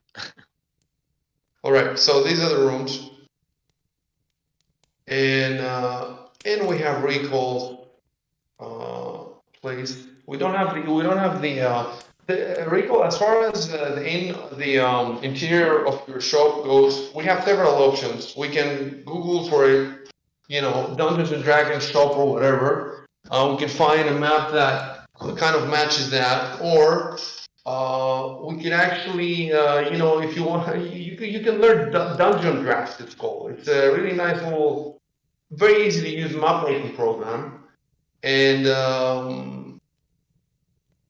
we can see exactly how many. I can tell you exactly how many feet that thing is, how many feet by how many feet, and then you can build it there.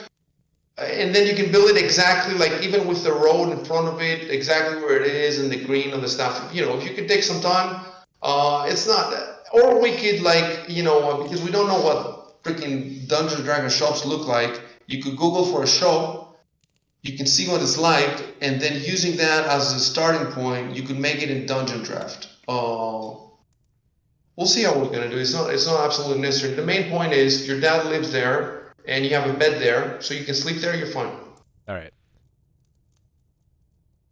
And yeah, and you know where these guys are staying. I mean, you don't know their rooms because you left before they got their rooms, but you know they're in this inn. Okay, so now let's do the other thing we had to do. We had to remove from Shuben his rage status. So there is we have a note. We made a note last time. It's called, is in Vic Combat Notes, I think it is. No, it's not there. Victor's note. That's just my notes. Well, didn't we remove it, or it was something else we removed? Um, Because we did something at the end last time, but I forget what. Dude, I remember where is still. Let me see where I have. Did I have the? It changed your strength. Well, we can always just look at the rage description and just remove everything it says. I think we added everything. Uh, but I distinctly remember combat note is empty. Why is it empty? I remember something was there. Killer's notes.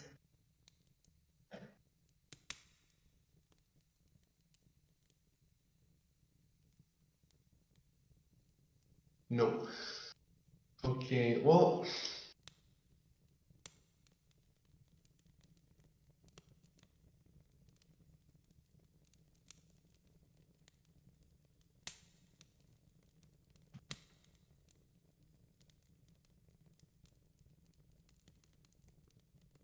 We're gonna open the handbook,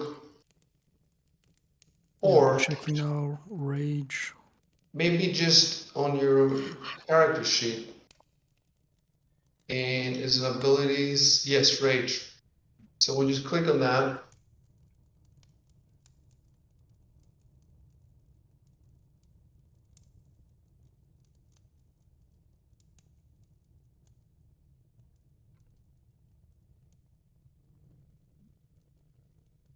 So you had a -2 penalty to armor class.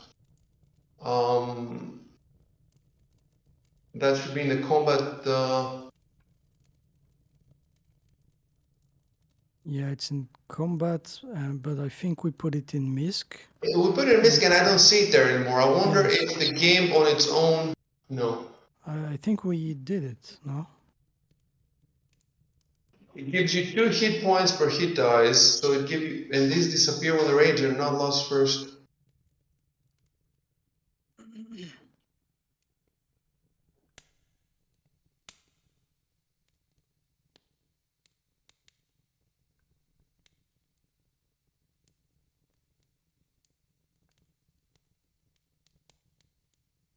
I don't see the -2 penalty. It doesn't look like it's in there. 2 hit points. Did we give you 2 hit points though? Do you remember what you hit? Right now it's 15. Do you remember? Yeah, let me check my character sheet. Hit points. Right now Oh, it's 15. The question is it 15 with the extra 2? If what? Sorry. You have 15 hit points right now. Yeah. Your character Well, says, but what is your normal? Is it 15 or is it 13? And we just added 2. Well, my constitution is 15, so I think it's 15. Because I think it's just the constitution. Constitution gives you +2, and normally you have 12, right? So you would have 14, wouldn't you? No, I think your HP is just your constitution, no? No, I think it's So yeah, so it would be 15 because if you've got +2 on your con modifier and then 12 from your hit die, and then you'll have probably taken 1 hit point as your favored class bonus. Okay. So that would be 15. Your hit die, by the way, Stu, is how many hit points you gain every level, and the barbarian gets 1d12. But for the first level, you don't roll the 1d12, you get immediately maximum 12. +2 from the constitution bonus, 14, +1, like Chuck said, because that's what probably you chose. Yeah. So yeah, the effects are gone. I think maybe we must have, you know what happened? Okay, I know what happened. We removed the effects and then we deleted the note. It doesn't make any other sense. Why would the note disappear? Yeah. So it's all fixed. Just to be sure, because Dan has all your character sheets. He has them in an Excel sheet. So I will confirm next time, just to make sure all your stats are correct. But they look correct for now. So we'll play like this. We just have to figure out. Yeah. So now, what are you guys gonna be doing for the rest of the night? So if you want, you can talk within yourselves. You can move if you want to talk. You can move your characters. You can go to each other's rooms, or you can talk out in the hallway, or whatever you want.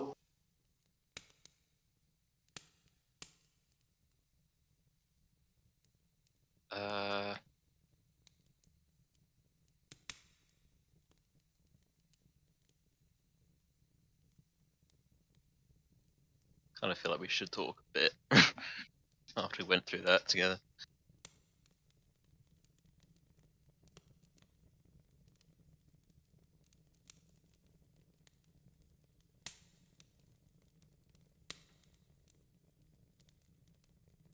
We talk in the hallway. Or you can come to my room. If you want to say that, move over there and talk to them through the chat. Yeah.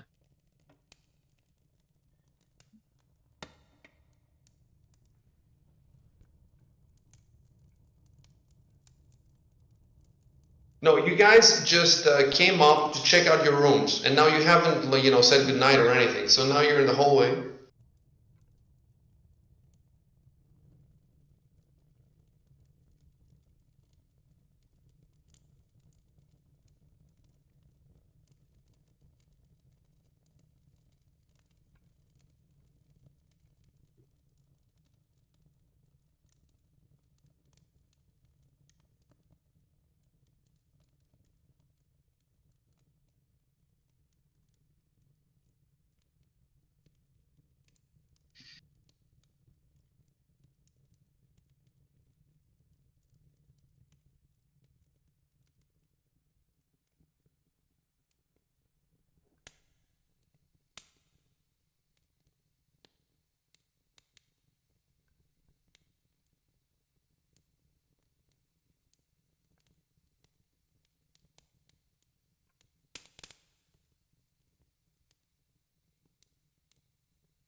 Most of you are heavily, if you look in the combat tracker, 3 of you are heavily wounded. Yeah, I'm just about to mention that. No. 3. Oh, damn. So I'm guessing tomorrow we'll have to go to some healer or something Oh, I can do it. for everyone. Yeah. Oh, okay.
Okay, tell me about this. The channeling.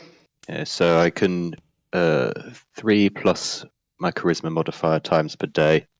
I can cause a burst of energy, which I think is a 30-foot radius, and it heals everyone in it for 1d6 points of damage. So I can do that a couple times to heal all our damage now. So I'm looking at this. It's called channel energy and 1d6 in your abilities, right? That's right, yeah. Okay, so give me a sec to read that.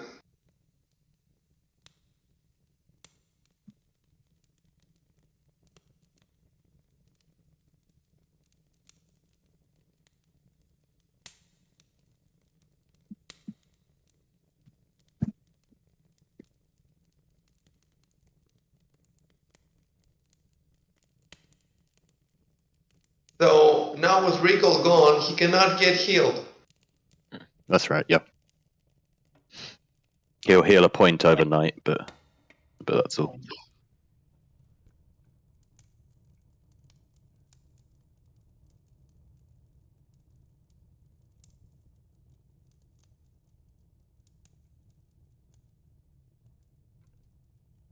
So it's only 1d6 for the time being. Yeah, but I can cast it a few times. How many times can you cast it? 5 times a day. Seriously? Yeah. It's What is three times per day plus charisma modifier, which is +2 for me.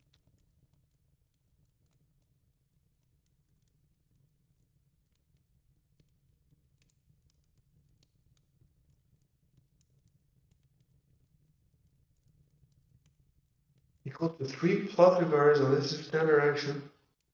That's Jesus, that's overpowered. For first level, are you fucking kidding me? That's like having 3 extra stuff. Pathfinder.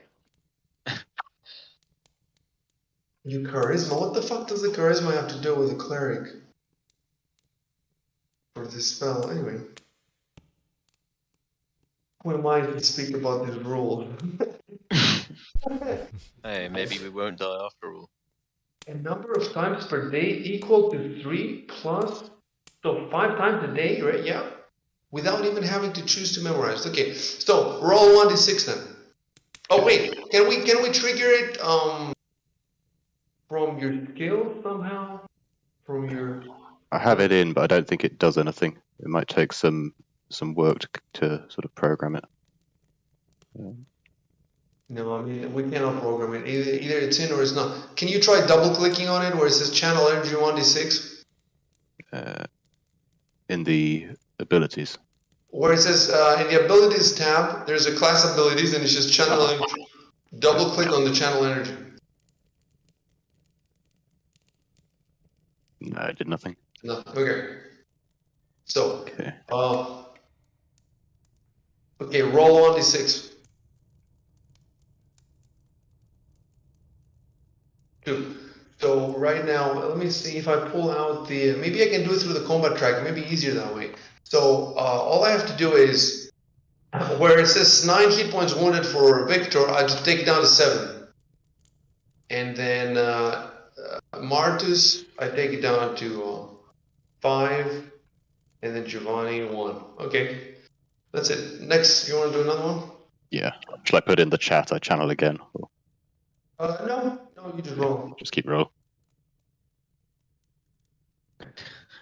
Good thing I got 5. You can prepare them again in the morning anyway. Yeah. All right, I'll go again. Okay. Yeah. Next man. I mean, I'm good. Yeah, next time I'll tell you when I'm ready, right? Yeah, sure. So by now, Giovanni is fully healed, and you have 3 on Martis and 5 on Victor. Okay. You can keep going if you want. There we go. That's more like it.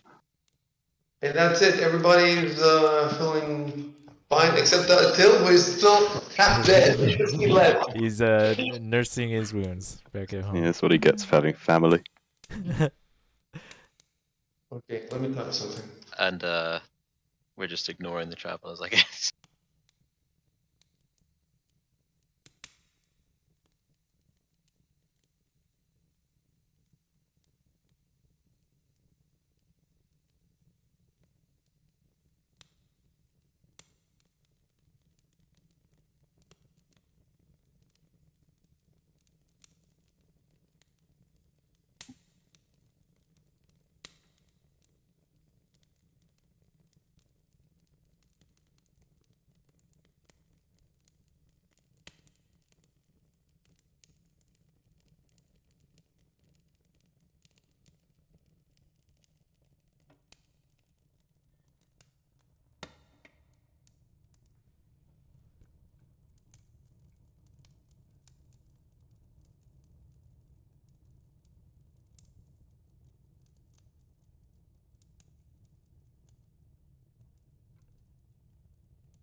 Okay, I will. Oh, someone's typing.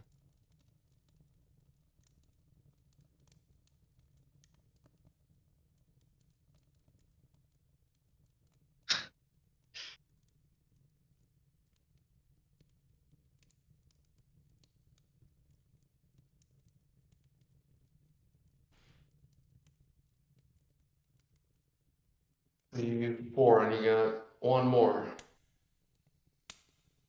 It's pretty cool. We can scroll up and see exactly how many times. Yeah. It'd be nicer though if it had it like it has the arrows and you could just click it off.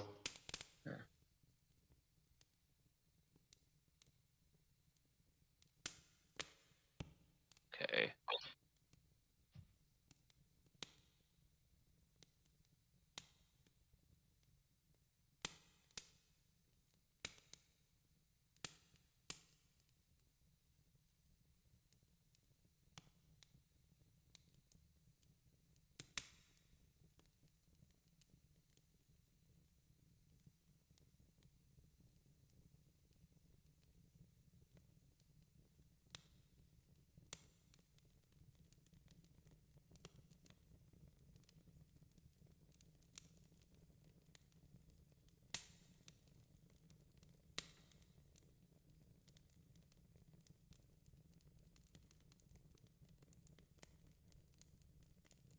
Oh, I meant.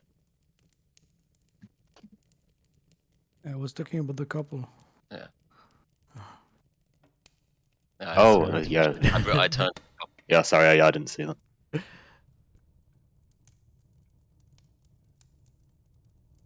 Oh, okay. I hit on the woman.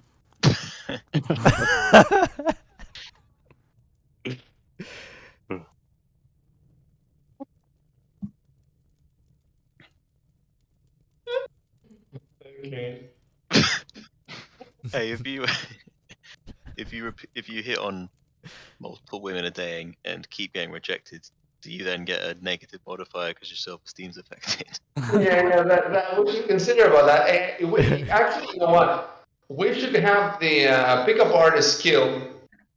And if you take this skill, then first of all, you don't have this.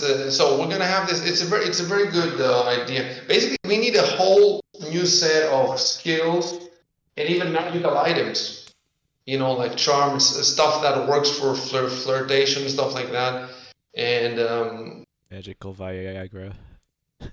maybe even we can give modifiers for wearing nice clothes or whatever. I don't know, expensive clothes. Like I definitely have to do some more thinking, but definitely this is a good idea that will stop people from like spamming approaches. You can spam approaches if you get the skill, the pickup artist skill, and we can make it a class skill for the bards. The inner game skill. Yeah. We can start a whole new mechanical, we have a whole freaking book, rule book. You can find Mystery's hat somewhere. Didn't someone mention that? Was it White Wolf Publishing have a seduction book or something already? Like, there might be some good rules in On there. one book that somebody staff recommended, and it's about sex. Oh. So you actually roll dice for the sex, which is stupid. You roll for each thrust. It's stupid.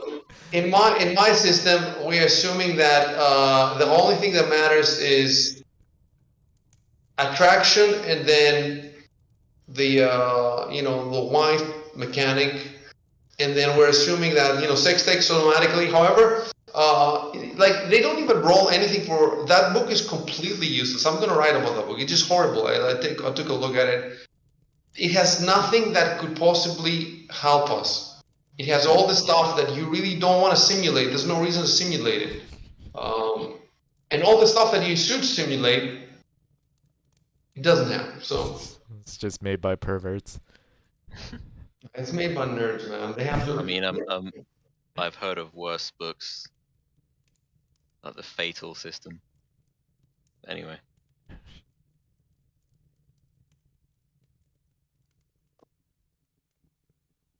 Okay, guys. Next, what are you doing? Go to sleep, I guess.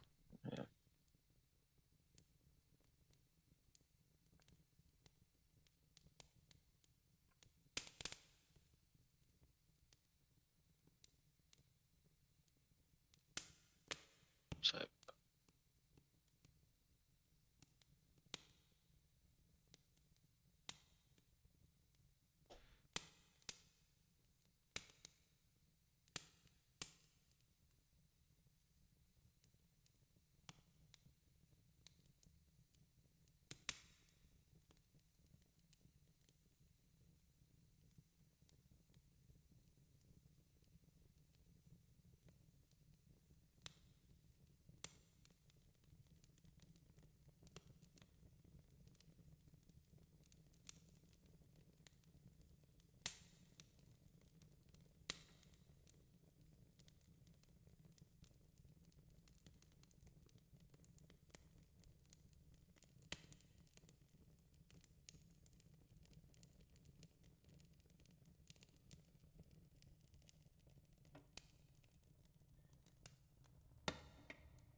Okay, so I'm gonna open up a note and I'm gonna call it calendar. Make it public. And let's see.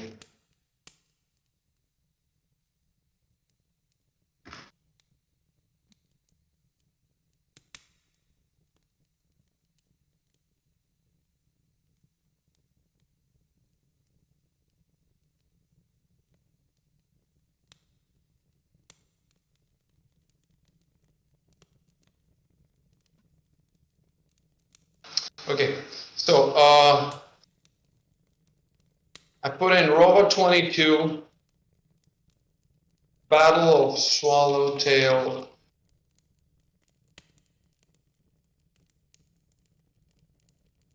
Right? And then that's it. And then Rover 23. Can you guys see the calendar? Yeah. Okay. Yeah, I can do. So we're gonna keep the. I wonder if I can I push this to you guys to share? Yeah, I think I can push it. Right, and it appear on your screen. Yeah. All right. Well, Okay, you I'm want to try gonna it now? close the calendar, and I want to see if I can push it to your screens without you pulling it out. Okay. Okay. Now I'm sending it. Boom. Yep. Yep. Can Yeah, see. Okay. got it. Great. So everybody goes to sleep, and you go to sleep too, Rico, right? Yeah. Okay. Give me a second then.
Oh boy. Here we go again. Till, why did you leave?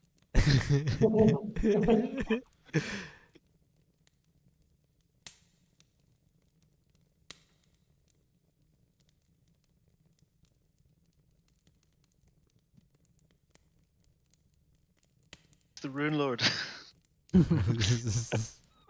They found us. Him and his pesky runes finding us. No, it's just some goblins coming to rape you guys in your sleep. Hmm.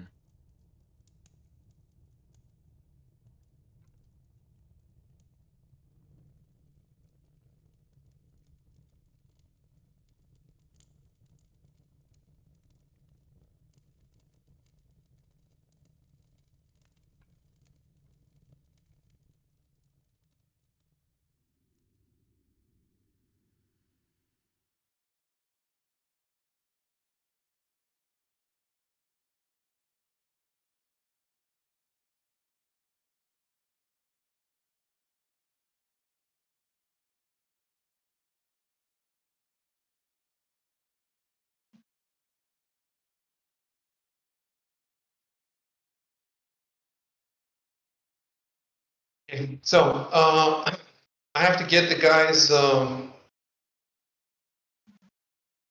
Okay, move your character. Yeah. Uh, Okay, you have a few seconds to react, Rory.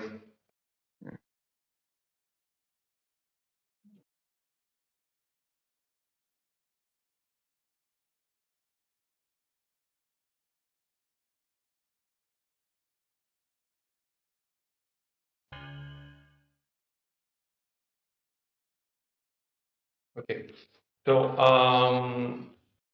the guy that I need to show you is not in the adventure, so I'm gonna have to import his picture. It will be. I'll just be 1 minute.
Hmm.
I'm gonna go to the bathroom for a sec.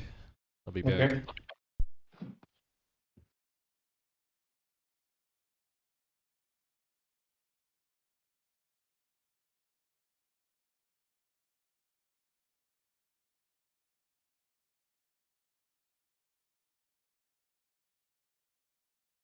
Well, he's not here anyway.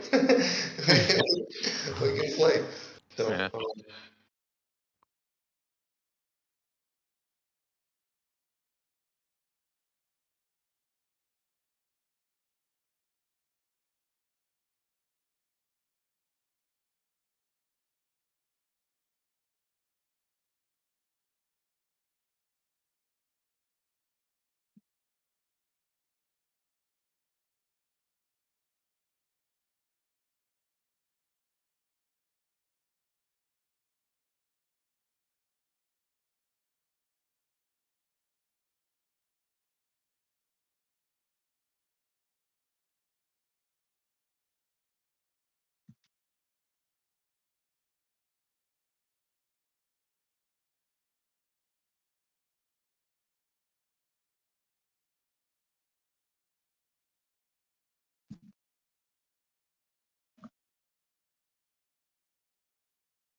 All right, I'm back. you were going. You were not in the scene anyway. So Yeah, we'll keep. you can keep going.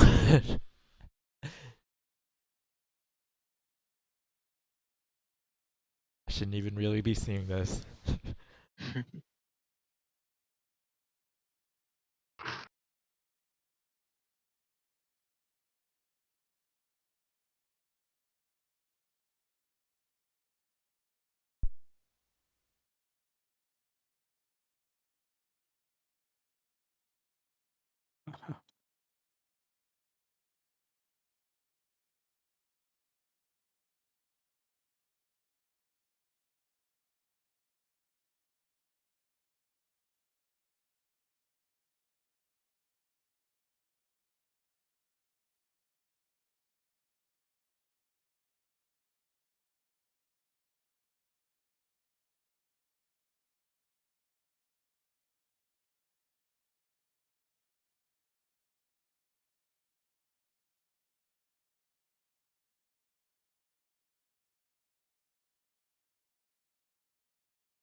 Oops, wrong. I Ugh. think yes, yeah.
Thank you. I'm looking out for you.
Hmm.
Well, we're gonna play these three characters, and I will let you know what happens when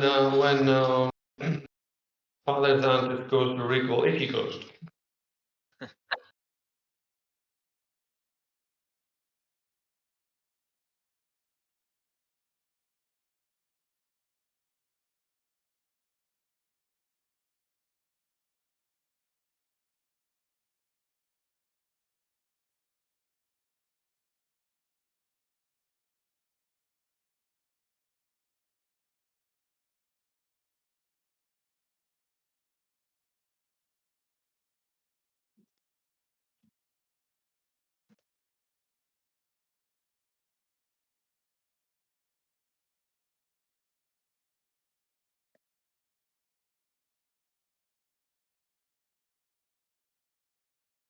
Okay, I'm sending you this map again.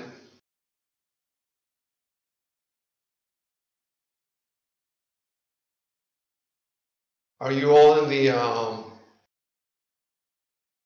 the main map? Mm-hmm. Yeah, I can see it. Yeah. Yep, I see it.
This is the cathedral. You can't see anything, can you? No, not yet. Nope. Okay.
I see some of it now.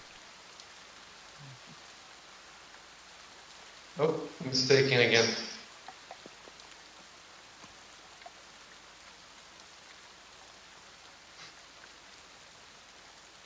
So Till did join us, I guess.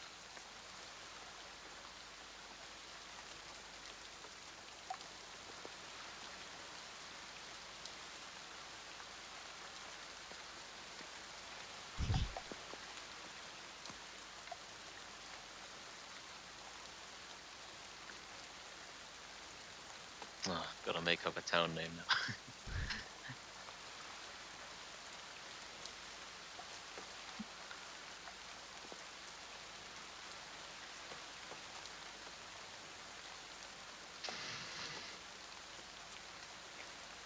Should I make up a town name or just say where I'm roughly the area I'm from? We can find a town later on. You're not. Wait, you want. You're asking who now? Me? Yeah. Do you know which town you're from?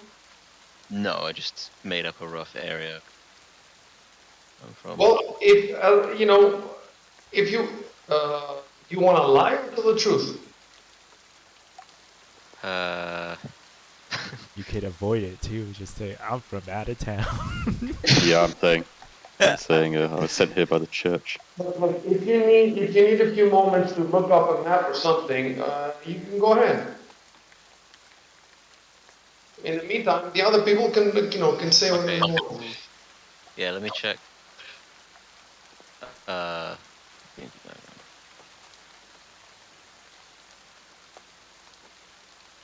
I hope you guys noticed the rain. yeah. Yeah, it's good.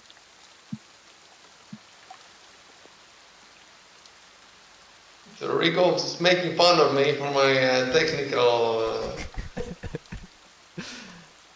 I'd like to see how you would do if you were doing this.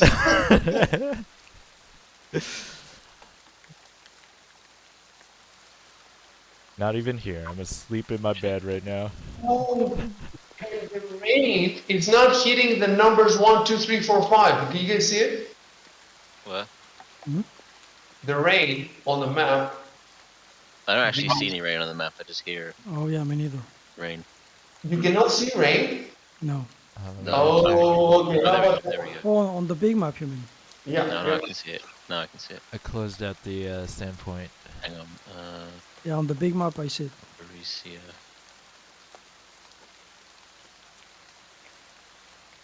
Is it Sam?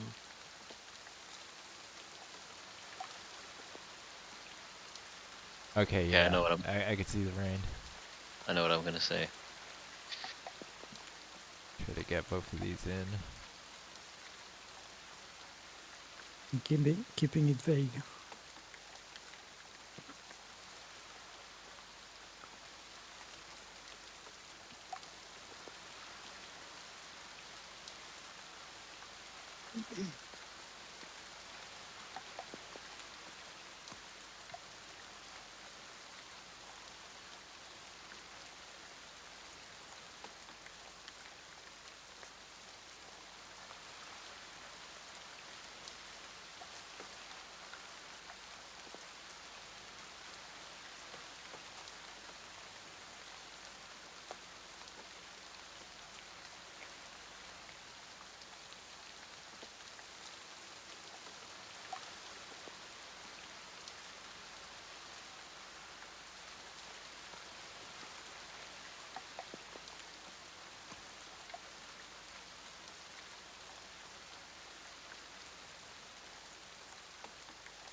Oh, what's the time? So we're waiting now. Oh, no, everybody has replied. Okay.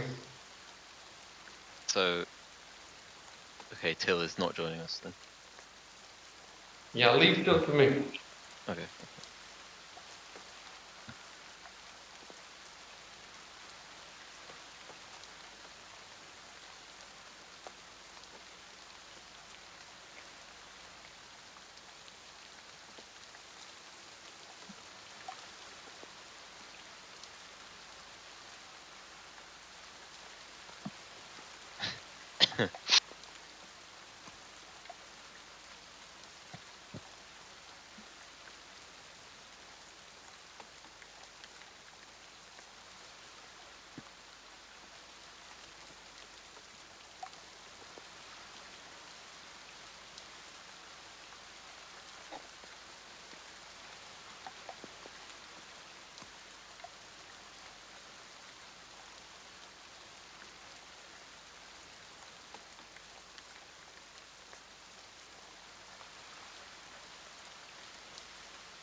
And addresses him.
Oh my god. Keep forgetting. Oh, He is a very chatty sheriff. the sheriff said. Okay, so what you should be now in the main map again with the rain. Everybody can see the rain, right? I Yep. worked hard for this. Yeah, looks amazing. And something else, it's getting quite dark now. Let me just see that it's as dark as I can make it.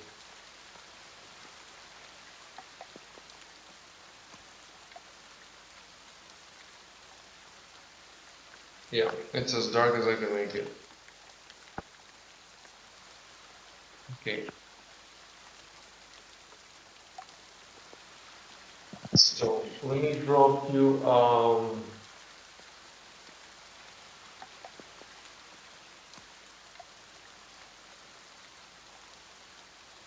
Let me add it on your legend, on your town legend.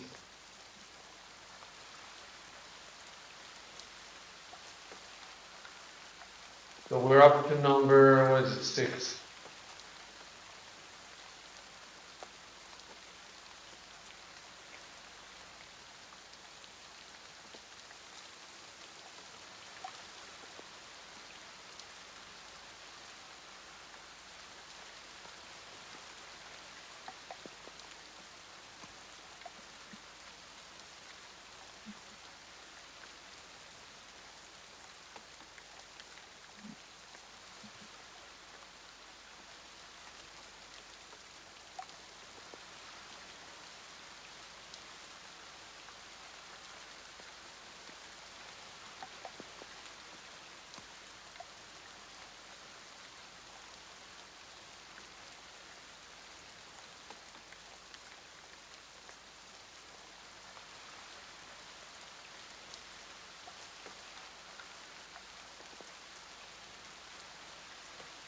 Okay, so you should be able to see the description in the notes.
Oh, by the way, I've got to go in a few minutes.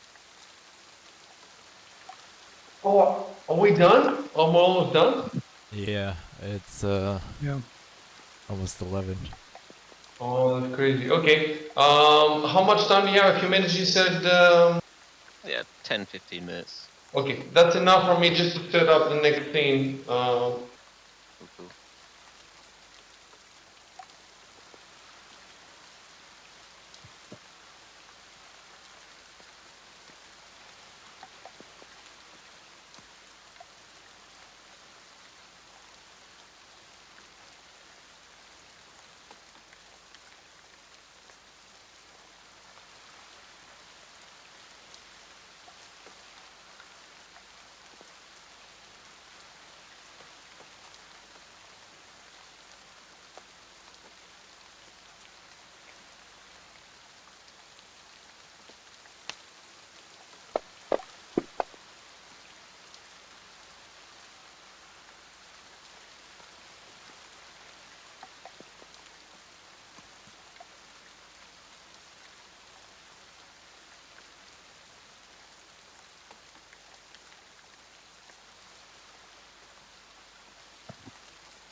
So I'm sending you the map of the area. Can you see anything? Probably not, right? Yeah, Yeah, Yeah. loaded I in. can see it. just the vaults and a bit of the ground around it. Hold on, let's see what you can see. What about now? Is there anything changed? Don't I see got a anything. black screen. But before you could see stuff, and now it's black, right? Yeah. Yep. Okay. Okay.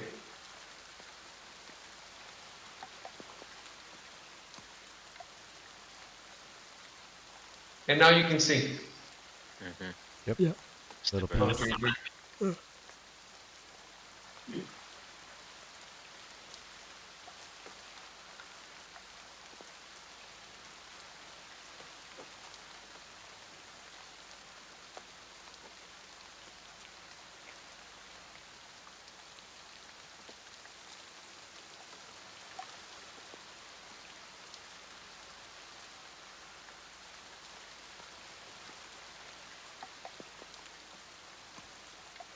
There we go. And so you got the description, and you're there. And next time we can place your miniatures, your tokens, and yeah. Well, next time we'll start with we'll see how it goes. We'll start with recoil maybe. We didn't play anywhere near as much as I thought we would play, but in some ways, what we're doing now in this session, the fact that you can go anywhere and talk to anybody, it's much more difficult for me than just a battle. I don't have, there's all these, I don't have, there's a battle, I don't have all these conversations, and I don't have all this. So, yeah, it definitely went much slower than I thought, but, we did make progress, and That's a bit of flirtation. with that. Oh, yeah, we had that too, that's for sure. Yeah, so I mean, if you think about it, we had that, we figured out the identification of the items and how to drop the items and a bunch of different things. Yeah, it's gonna very, very slowly pick up as I get faster at all this stuff. And also, the other problem that I have is that because there's so many things like I can spend my time making better fantasy grounds maps with all the rain and all this shit, and I can spend my time preparing the adventure better or reading the rules or learning fantasy grounds. And it's hard for me when I start in one direction. It's hard for me to balance everything. Like for example, you saw that I didn't have ready some of these portraits and I had to import them, and I didn't have ready the in map and I had to import that. Although I'm doing it faster now, like I can do it pretty fast, but. So if I had been smart, I would have. I prepared like 5 times more of the adventure than you actually played. So instead of preparing that much, I should have, instead of reading ahead that much, I should have read less and just spent more time putting all the images together and all that. So it's hard, I get in a rut and I make one, I work with a lot of one kind. Like for example, I wanted to have the inn with line of sight. I mean, it wouldn't have changed much because there was no battle at the inn, but it would have been funner for you, walking around with line of sight. So, but I didn't get around to it. So next time. But I'm really, really proud of the rain, guys. Look at the rain, and you know how many? First of all, there's one layer that's the ocean. Then there's another layer that's the rain. There's a third layer that is dark, because normally that's not how the map looks. Let me turn off the time of day so you can see. That is how the map looks. So that's how we played last time. Without Fantasy Grounds Unity and without the day-night filter, we would be playing now like this, and I would be telling you that it's nighttime. And I'll be telling you that it's raining, but you won't be seeing any rain. It's completely different if I do this. And well, I'll show you real quick. I'll show you real quick what it looks like 24 hours. Hold on. So we'll click there. Okay. So look at it looks like. This is early morning. And then this is towards morning and midday. And then this starts being afternoon and early evening and late at night and midnight and yeah, that's it. So boom, all that. Nice. Yeah. And well, this is snow. Clouds. Cool. I'm gonna write an article about this because mainly for Dan, because he doesn't know how this stuff works, and it just make it easier for him. There we go. Okay, guys, you can disconnect. Thanks for playing. Yep. Good game. Thanks. Yeah, thanks for running it. Yeah, thanks, guys. Go fast one next time.